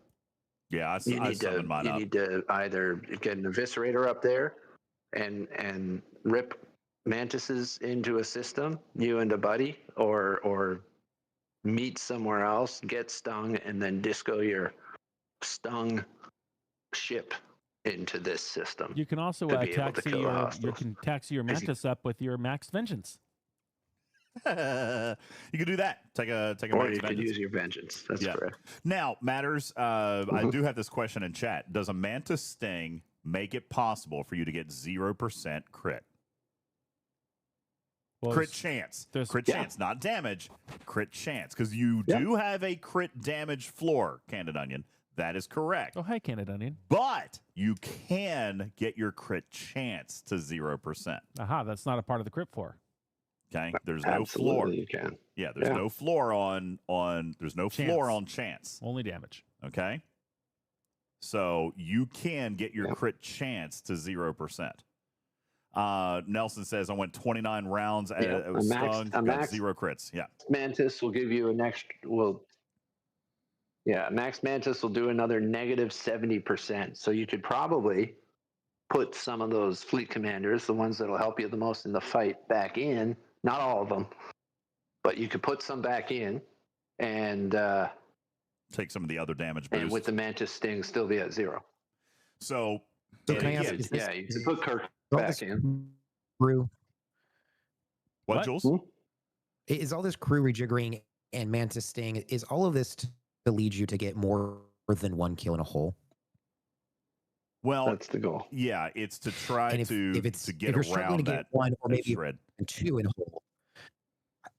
Right. I guess my question is like, if it's still that difficult to get 1 or 2 in a hole by doing all of these things, getting Mantis sting from a friend, what have you, with all the jumping, is it not worth it at this point just to use Leslie crew? Well, so I would actually agree with that. Well, no, because the goal is to get more than that. If this doesn't work, all right, let's say that all this works and you do get 3 or 4, then it may be worth it. But if you're still getting 1, just use Leslie. Yeah, if you're still only getting 1, then then Leslie would be the third option. Okay, I think the point of what we wanted to try to illustrate here, if you're going the route of if you're going through all this work to get your crit chance down to nothing, including getting stung, at that point I would say throw Suitor on the bridge and make sure you have burning, because you'll probably get through more of them that way. Okay. And again, increase your hull repair to take less damage and burn them to death. You basically turn that into a pillow fight. And what we're doing here by giving you guys a pillow these fight while options, you light their tail on fire, is to give you guys options, is to literally do that, to give you guys a couple of ideas to try it, whether, if you're having difficulty, we're trying to get you your progress through the challenge track. It's not impossible. Don't give up. Don't skip the day because you don't think you can. All right, there's a few things we can try. And yes, Leslie is one of those. Okay, go ahead, Tarpy. Mm-hmm.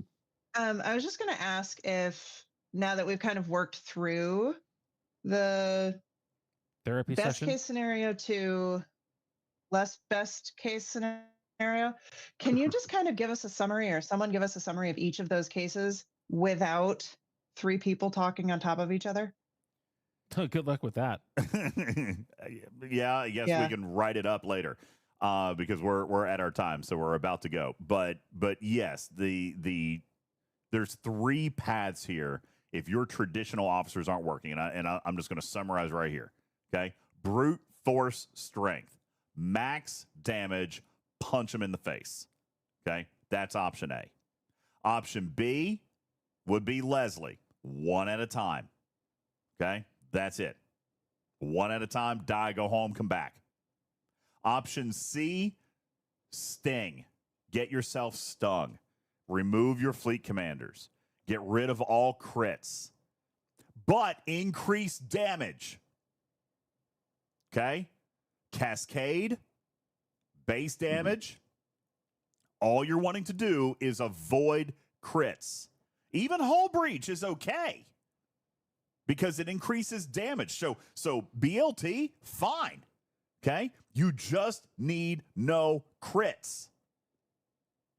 And don't get the 2 confused. Hull breach just increases crit damage. Well, hull breach increases. Does it only increase crit damage? So you don't need BLT. All right. Actually, bring it anyway because it'll nerf their crit damage. I was going to say, I thought that there was still an advantage to having hull breach. Okay. Yeah, because of the star path, you still want to bring it because then they don't do any crit damage. That's right. So you're still going to get a benefit out of having hull breach, but it's not requiring a crit for you. You're wanting to maximize your damage without using crits. And that's right, Shorts. You got isolytic, the hull breach, and the burning. Those things will give you isolytic, especially if you're on an interceptor. All right? You're going to get hull heal. That's right, Magu. So there is a reason. Still do that. Okay?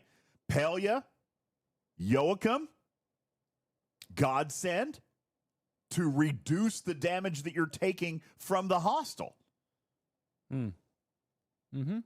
Okay? Get yourself some shred. Not Pelia. She's on the blacklist. Not Pelia. Okay? Get yourself some shred. Yeah. Quasi. Good idea, Divine. Okay? Get yourself anything that is going to increase damage while leaving the crits off the table. And you can still do a tremendous amount of damage without Hull Breach. And this is or without crits, which is Hull Breach, kind of. This is one of those things, Matters, we've talked about, and again, I wanted to pass the morality of this, but we have talked about in the past that Hull Breach rules all. And we've tasked Scopely with coming up with a way to try to balance this. I don't think that this was a successful run of that. But I do appreciate the fact that they're looking at trying to take crits and make them less meta. Yes. Okay. We've always long agreed that Hull Breach was the only one that mattered. You know what I'm saying? I mean, and that's meta. That you have to have it. The fact that they're even tinkering with this type of design, again, if there wasn't the blackout range here, if it wasn't this exponential power curve, I really think I would be much more on board with this thing. You know what I'm saying? I'm okay with them saying don't crit. Yeah. Omega is asking very quickly, Matters or Jules, if you guys can throw out what is precisely the Leslie crew. Who do you put Leslie with if you're going to run that route? Good question. If you wanted to, I put it in the circle. Okay, stand by for circle. While he's punching that up, one point I will make I haven't heard tonight is don't forget your forbidden tech. If you've got your slipstream on there and you're trying to avoid crit chance, make sure that you're not running the wrong forbidden tech as well and sabotaging yourself. Yeah.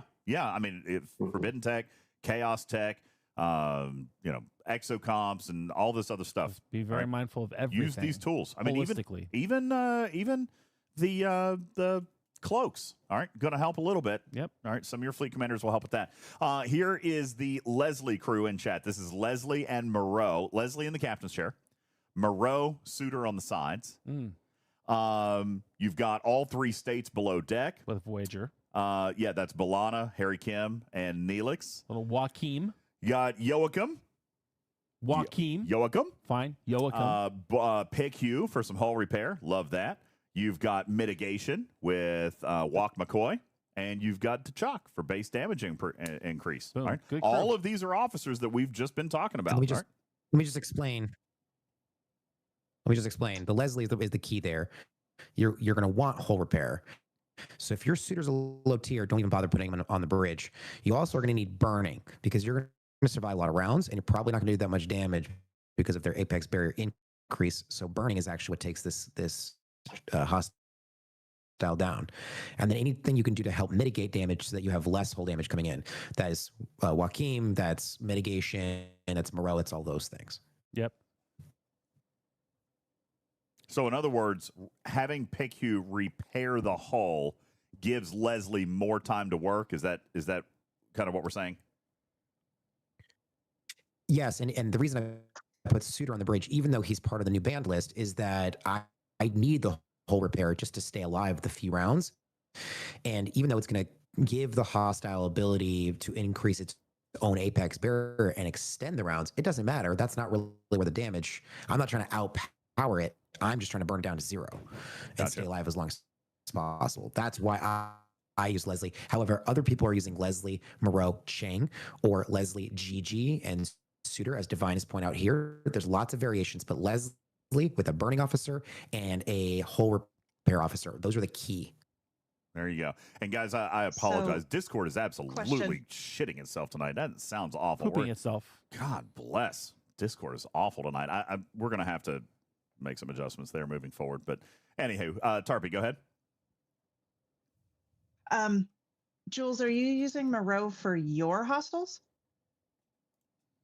I am testing this for G5 hostiles. I do not need the Leslie crew for G7. Yes, because what is the other problem with using Moreau if you are G7? It doesn't work anymore. Well, but I thought if you the notice in point. the circle. Important the- note. Okay, but I thought the Yeah. point of her was for synergy, not for her ability.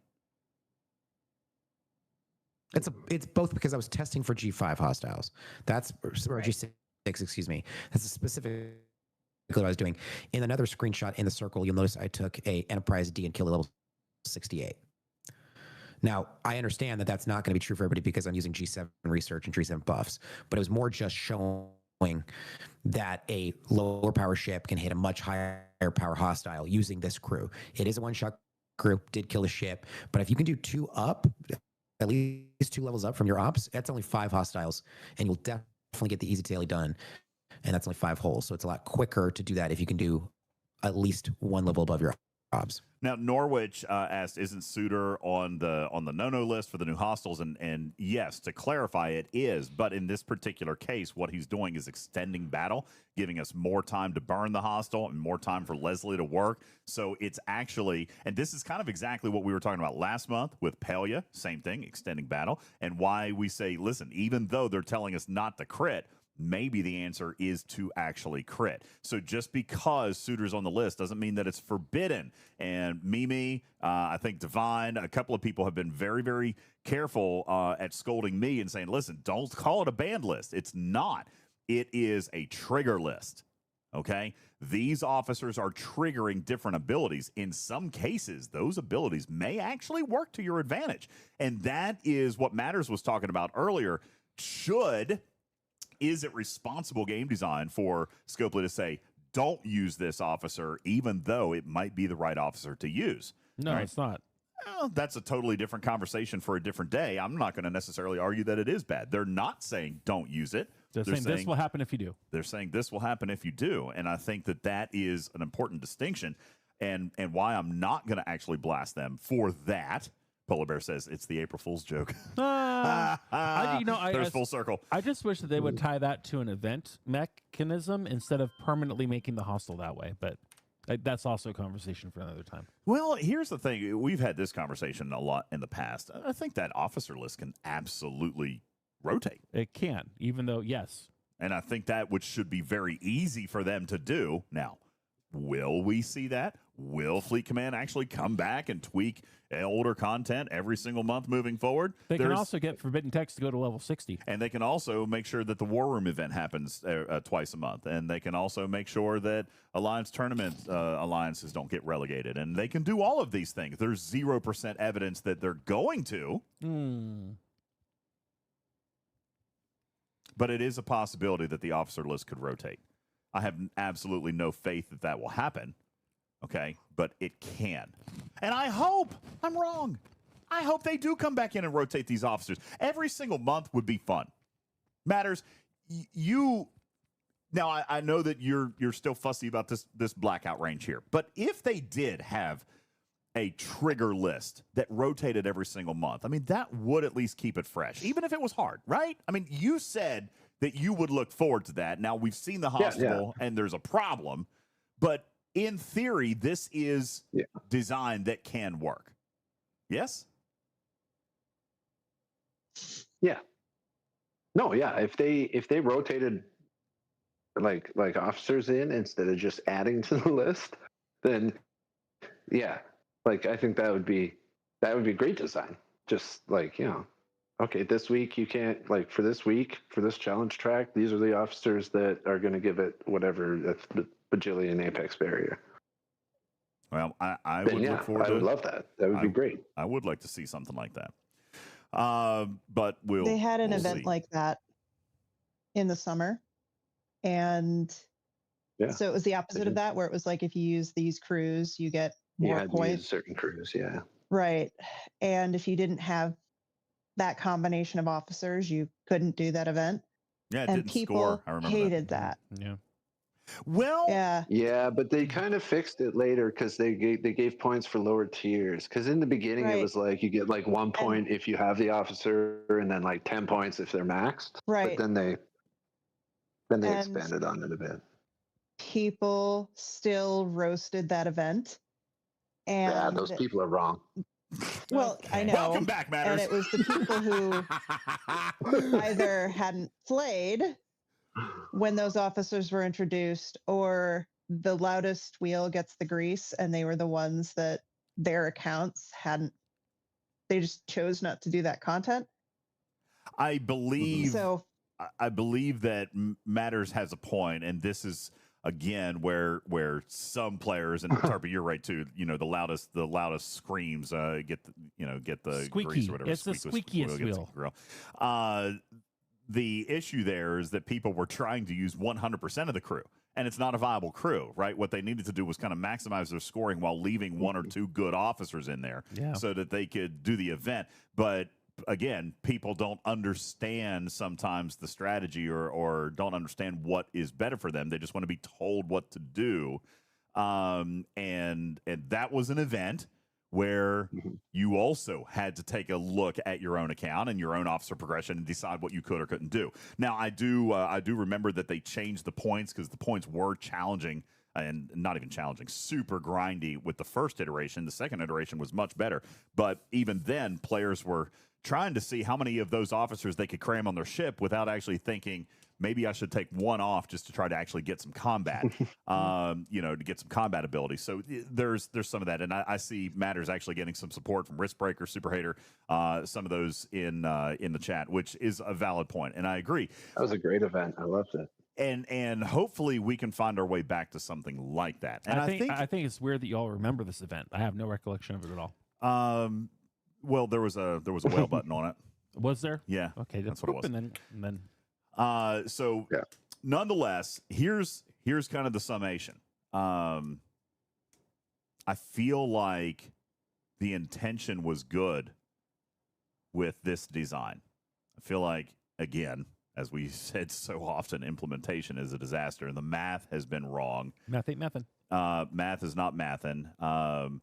The willingness, and this is going to be a big one for me, the willingness for Scopely to completely disregard their player advisors has me absolutely furious this month, okay? Because 100% of this problem was preventable and should have been prevented.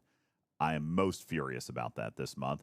And then just the communication, the bugs, the resurgence of bugs, they're off to a very bad start with me this month. And it could have been great. The design, in theory, the napkin, the idea that somebody put this Post-it note up on the wall and said, hey, let's put in a no-no list or put a debuff list in, this could have been great. Yeah. These V'ger hostiles, I love it. I love the challenge. Absolutely. I love everything about this. Okay. But the fundamental progression challenges and the recurrence of these daily scoring bugs and just the inability to fix what they break in a timely fashion, I'm very disappointed and dissatisfied. It is unfortunate that we apparently have to say that we've taken steps backwards this month, which we hate to say, but we sure have. We sure have. It's been a rough start, and no fault on live ops. No, I think Echo's done a pretty good job with what he had here so far. The dailies, great. The dailies fall on game design. Mm-hmm. Engineering falls on engineering. Yep. Okay. Version control falls on Connor. I'm not even really that mad at Billy this month because I like what they're doing with the challenge track loot or whatever it's called. Retrieving says, I don't like the punishing past progression as the design of the hostile. Again, I'm a little bit more forgiving of that because I think if we saw this persist, Retrieving, then I think we would be much more accustomed to it. Okay. I feel like if this officer list became a normal thing where we're just throwing officers in and out every single month. And even if we're advertised this month, this is what's happening. And, tie it to lore somehow. I mean, you could have a lot of fun with it. Yeah. And Retrieving, again, this is not necessarily a punishing of past progression. No. If the blackout zone wasn't there and everybody was on relatively equal footing with the strategy of how to deal with these crits, then it would have been fine. Nearly perfect. I mean, we've actually got officers in the game that burn ourselves. We do. And apply hull breach to ourselves. Indeed. We forget about that stuff. Okay? So there are examples in the game where you put yourself at a disadvantage to gain an advantage. That's what this officer list is, and I'm okay with it. But I do think that Scopely has fundamentally failed. As there are officers who will only do good stuff if there is absolutely no state applied anywhere, which we thought was a pointless feature. But Yeah, when combined with an idea like this, there are good possibilities out there to explore. They're facing failure this arc, and they need to get it together. So, thoughts from around the panels. We get ready to wrap up. Putz, thank you for being vocal tonight. Matters, Jules, Tarpey. Anybody got final thoughts as we get ready to wrap up week one on this first? Well, you said Putz first and Putz unmuted. So do you want to go first there, Putz, Putsy? what do you got, buddy? I have two things. Yeah, I have two things. They can save this entire situation by adding a punch down, right? Just add a punch down. Just do it. Yes. Add a punch down for our dailies. Yes. Make it easy, or not make it easier. Okay, and they can future-proof this by giving us a promise that they will rotate the officers in the naughty list, right? Maybe make it a month where burning. Don't do burning. Make it another month. Hull breach. Take hull breach away. Another month, take morale away, or whatever. But they can't just add. Those are my only two suggestions, Okay. and those are the easiest things to do. You're rosy-cheeked and starry-eyed, Just my say friend. thank you for your feedback. No, it's good feedback, but a promise from Scopely means nothing these days. Oh, boy. It doesn't. Okay. But come on. Matters. I have nothing to add. I was just laughing at your remark on Scopely's trustworthiness. Come on, guys. I mean, they can't seem to get it together long enough for trust to start to grow. Listen, I had even said I felt like coming into this arc that they had just started to steer the ship. Yeah, that we had started to see the turn. Yep. And we did. We started to turn. And we slammed right into that big iceberg that we didn't see right there. The Titanic. Yeah, we started the turn. Okay, the turn was going. And then, oh, shit, there's a rock. Ship stuck. Okay. Jules Verne. Considering the tiny amount of content that's included in this arc, it should not be this bad. Like, it's such a small arc. There's so few additions. Like, how is it so much worse than like the last 6 months? Well, I mean, when you say worse, I assume you're talking about the bugs. Because again, design, I mean, what the design of this is what they wanted. Okay, so I assume you're talking about the bugs. Is that what you're talking about?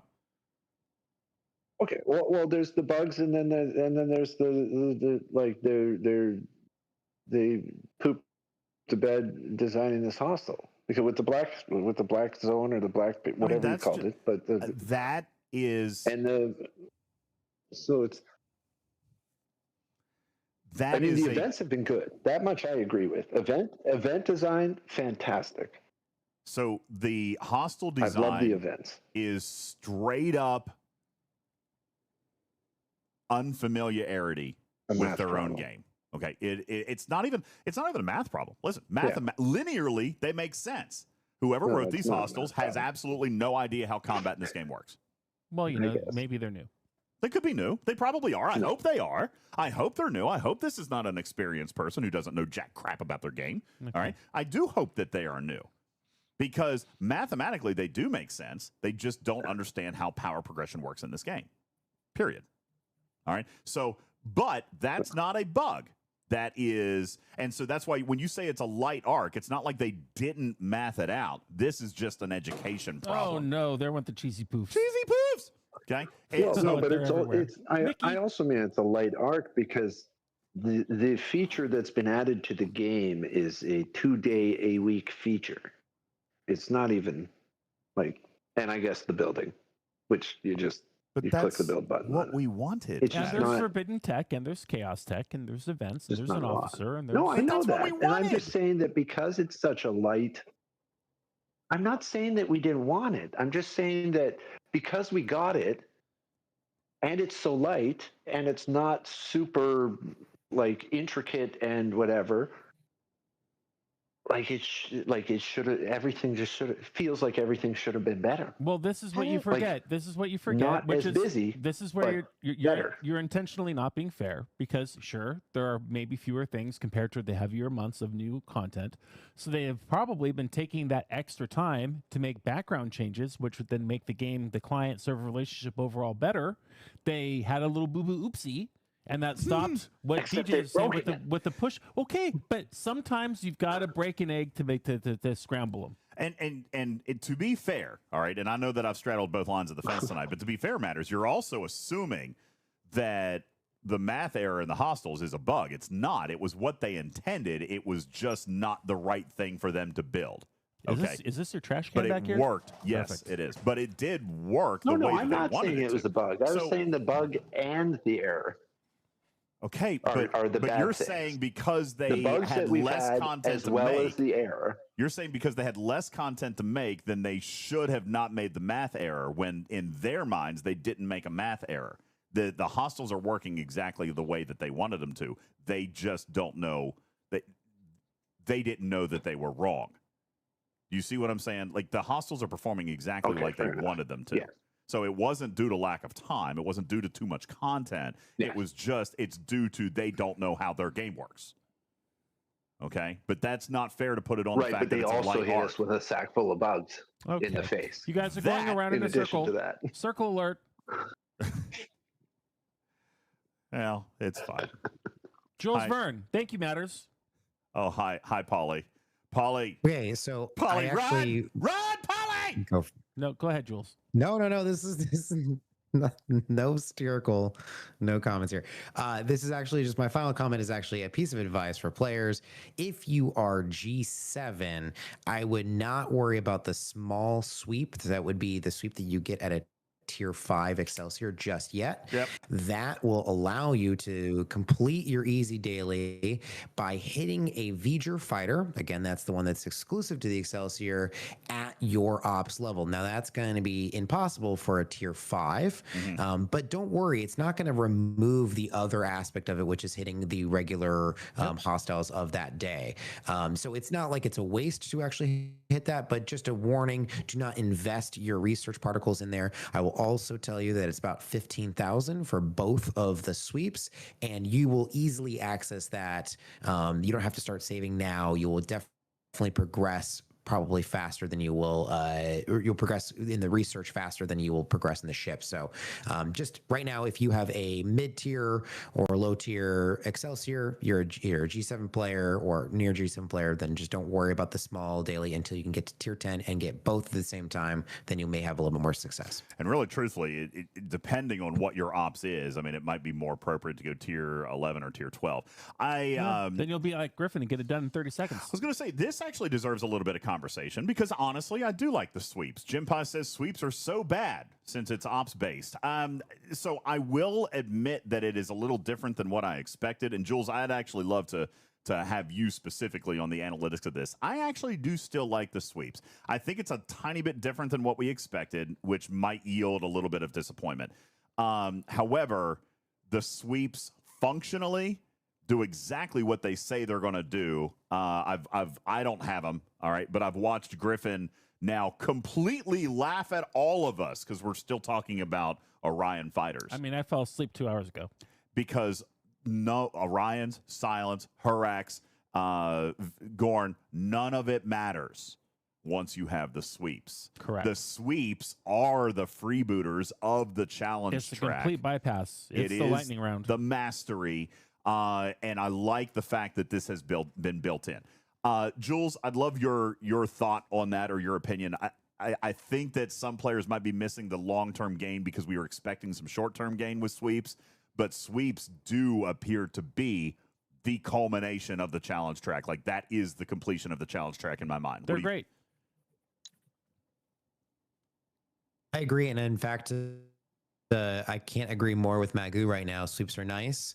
The thing I don't agree is that he said they should have been there last month. And I feel like if they were, then they would have made complete sense. Here's a reason to tier the ship. You know? Yeah. That's exactly what happened to me. Yes. I'm like, oh, shucks, I need to hit released this now, level. I this need month, to. and it's still the same incentive. That's exactly right. Yeah, that's fair. Jim Pie says useful in a year. Oh, No, see, I depends don't. on when you get the upgraded. Yeah, I don't know if I agree with that. Now, again, could it be useful in a year? Yes. If you're Yes. totally free to play in this thing and you decide to go slower with it, then I get that. Should it be faster for those who spend? That's never a monetization model that I'm going to disagree with. There should be some avoidance of grind with spend. But even then, even if it takes a year, Jim Pie, sweeps are still retirement of a loop. All right. If you're going to free to play it and it takes you a year to get the mastery on this loop, then why should you get it faster?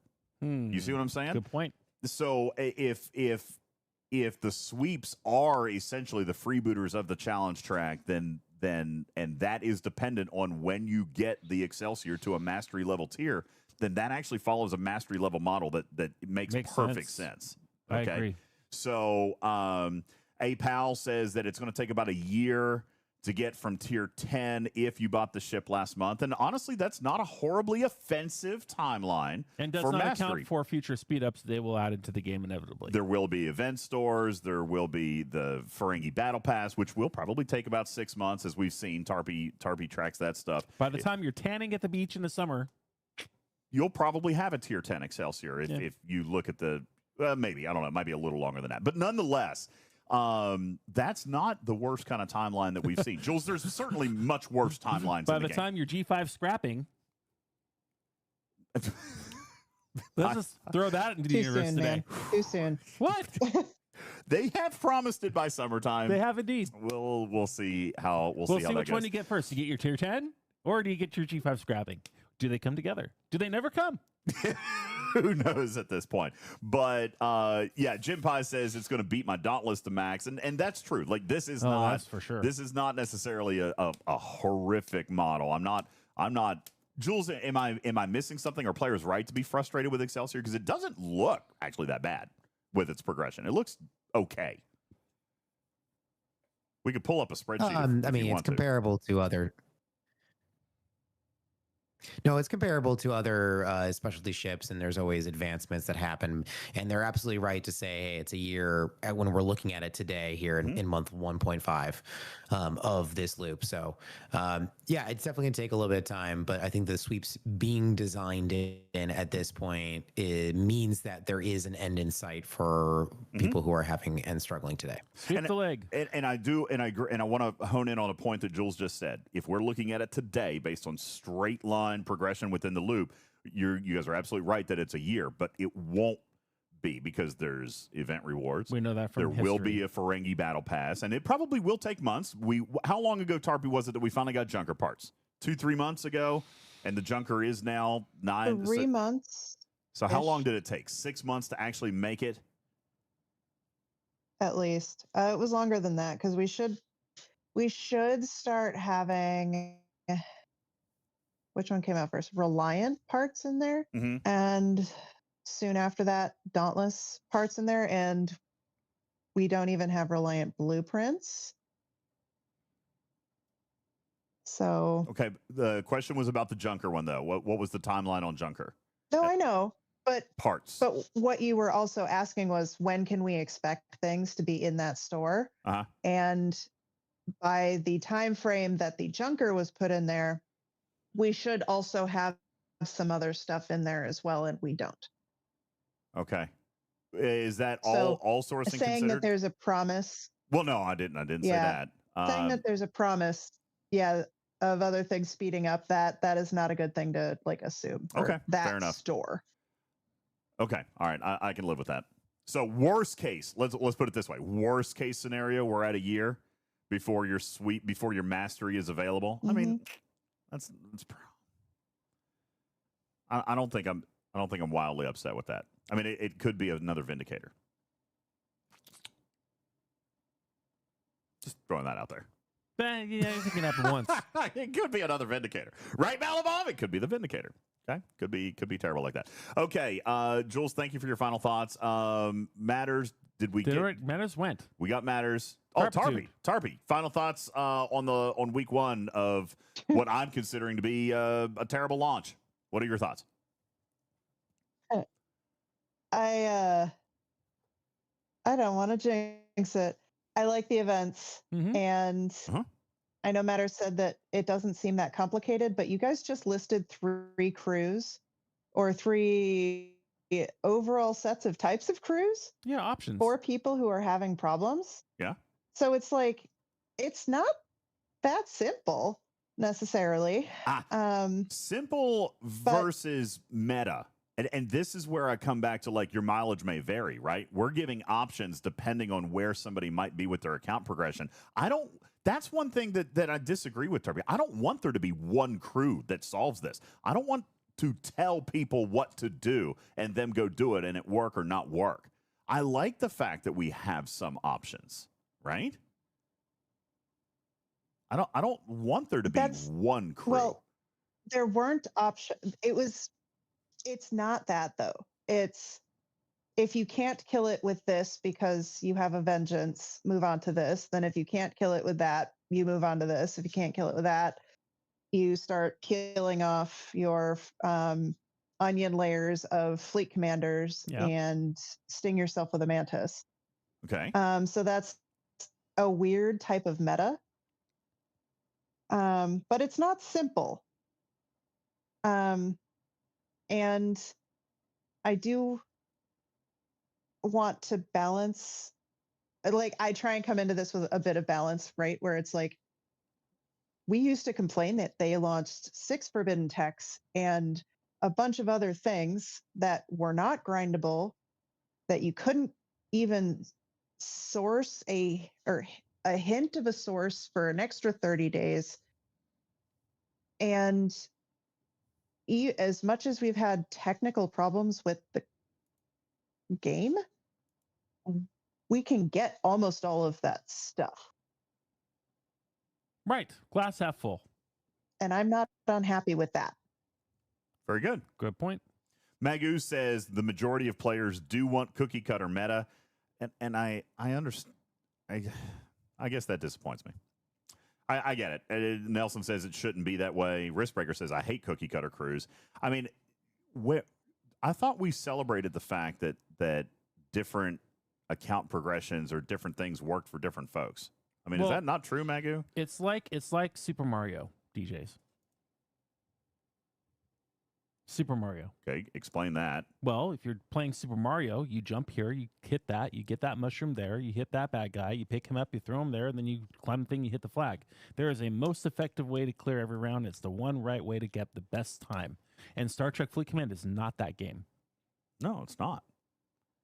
And that's okay. And in fact, some people like that. Okay. And I'm one of them. I think that it makes sense for there to be a meta dependent upon blah, blah, blah, all the variables that make your account unique. Well, and again, I think that's exactly what we're saying, is that this is not meta. There's no way, there's nothing about this that is meta for anybody. I mean, we're seeing so many different crews that might have a little bit better success for some people than other people. There is no meta here. And that's what I like. Now, does that mean that I'm justifying the fact that you should go down to sting yourself to make it work? No, that's not a justification for that, for the record. But there should be different crews for different people. Magoo says people don't want to remember it. Don't have to. That's why you got like 20-some presets at this point. You know who likes this meta, Magoo? There's no meta. Sun Tzu does. Because no meta. Sun Tzu in The Art of War taught us that the particular plan means nothing, but planning and having many options for what will work in that moment is everything. Yeah. Well, definitely controversial. All right. K92 says you guys are all wrong. I want harder hostiles. You know what? Let's just good job, K92. Let's make harder ones. Absolutely. Can we get K92's account reset to op 69? I have a feeling if K92 was op 69 that he would indeed actually possibly struggle. Jules, if K92 was op 69, I think he could potentially struggle right here. I would love that, because then he would not be above me in the power rankings. I think that could be a thing. It's getting harder by the day. Jules? I believe Canine Tooth would find a way. He would. Canine Tooth would find a way. All right, guys. Well, interesting, very spirited debate. Obviously, players are on and I mean, crazy enough, this is what's funny to me, Jules. I've been super critical of this arc. Yet for some reason, I still feel like players are disagreeing with me on a lot. But Have more cheese balls. I don't understand because I've been super critical in this arc, yet I still feel like the odd man out, which is really weird. Because you're being critical for the wrong things, DJs. What is there a wrong thing to be critical about? Not enough time. I think that's everybody on the panel. I don't understand how I could be so mad about the arc, yet people are still mad at me. How does that happen, Jules? What is happening? Because you got into a philosophical, circular, never-ending debate with Everywhere It Matters for 3 hours. Well, that's true. Matters shares 51% of that blame. Correct. That's 49. Because you keep calling on him and poking him to restate it, so that you're actually 51. Yeah. 51. Yes, Tarpitude. Hi, Tarpy. DJs, just hit the button for the music. Okay, got it. Hit the button for the music. Button for music. Go away. Okay, and go away. All right, Tarpy's saying go away. Okay, bye. Matters was right. No, he wasn't. But why were you right, Matters? Philosophically. Oh my God. Because my name is Matters. Pal says that I'm playing both sides too much to see why we're being. Well, no, I mean, that's actually my job, pal. I've got to get out the reasons. I got to figure out what it is so I can write it up and go back and tell them. All right. I even said at the beginning, I'm playing a little bit of devil's advocate. I'm actually very mad about this arc, to be perfectly honest with you. But I do have to play devil's advocate on a little bit of it because I got to figure out how to write it up. KJ says your critical isn't the same level as ours. That's fair. That's fair too. Yeah. That is true. All right, that's true. Jules, thank you for your pity pitties. Appreciate it. You guys have a wonderful time. Thank you. Duder says tonight's been a healthy amount of toxicity. That's fair. And welcome to Star Trek Fleet Command. Oh my goodness gracious. Yeah, here we are on Talking Trek, the official podcast of Star Trek Fleet Command. Somehow. Visit our website at Talking Trek STFC. That's TalkingTrekSTFC.com for you to find links to our YouTube and all the other fun stuff where Tarred and Feathered will be making its appearance here in the next several days. You guys be sure to look out for that. It's going to be a lot of fun. You guys be sure to find that. Also, the merch page. Oh my gosh. No. Listen. Oh. Merch. Cruise merch. You guys, listen, the deadline to order cruise merch is in like 3 or 4 days. And we're going to have a t-shirt day. We want everybody on the cruise to wear the Talking Trek t-shirt, but that means you have to order it now. Order your t-shirts now because we want to have a t-shirt day. So how do they order it? Go to TalkingTrekSTFC.com and click on the merch button at the very top and get your Talking Trek the Cruise merchandise for later this month. And we might even wear that stuff for our Cape Canaveral meetup. So if you're coming to the meetup, get your cruise t-shirt. All right, we're going to be at Cape Canaveral. All right, so let's get it done. You guys go and check that out. In the meantime, thank you to all of our Patreons. Thank you to our gold supporters, subscribers, subs, follows, everybody. You guys are amazing. Thank you so very much. Thank you for making it possible for my buddy Griffin to come down and visit this weekend. It's been a lot of fun, and that was because of Tarred and Feathered and your insane generosity for the Children's Hospital. We've got so much more to come, and we appreciate all of you being a party to it. In the meantime, you guys have a wonderful evening. We will catch up with you tomorrow for some hijinks and fun IRL as we head and take Griffin back to the airport if we're not snowed in. That could potentially happen. In the meantime, you guys have a wonderful evening. Talking Trek's being recorded in front of a live studio audience for distribution across podcast platforms everywhere. I'm your friendly neighborhood cat person, UltimatDJz. And I am new logo green Talking Trek freezing my ass off Griffin. Saying meow for now. Love you, man. Catch you on the next one. Good night, everybody.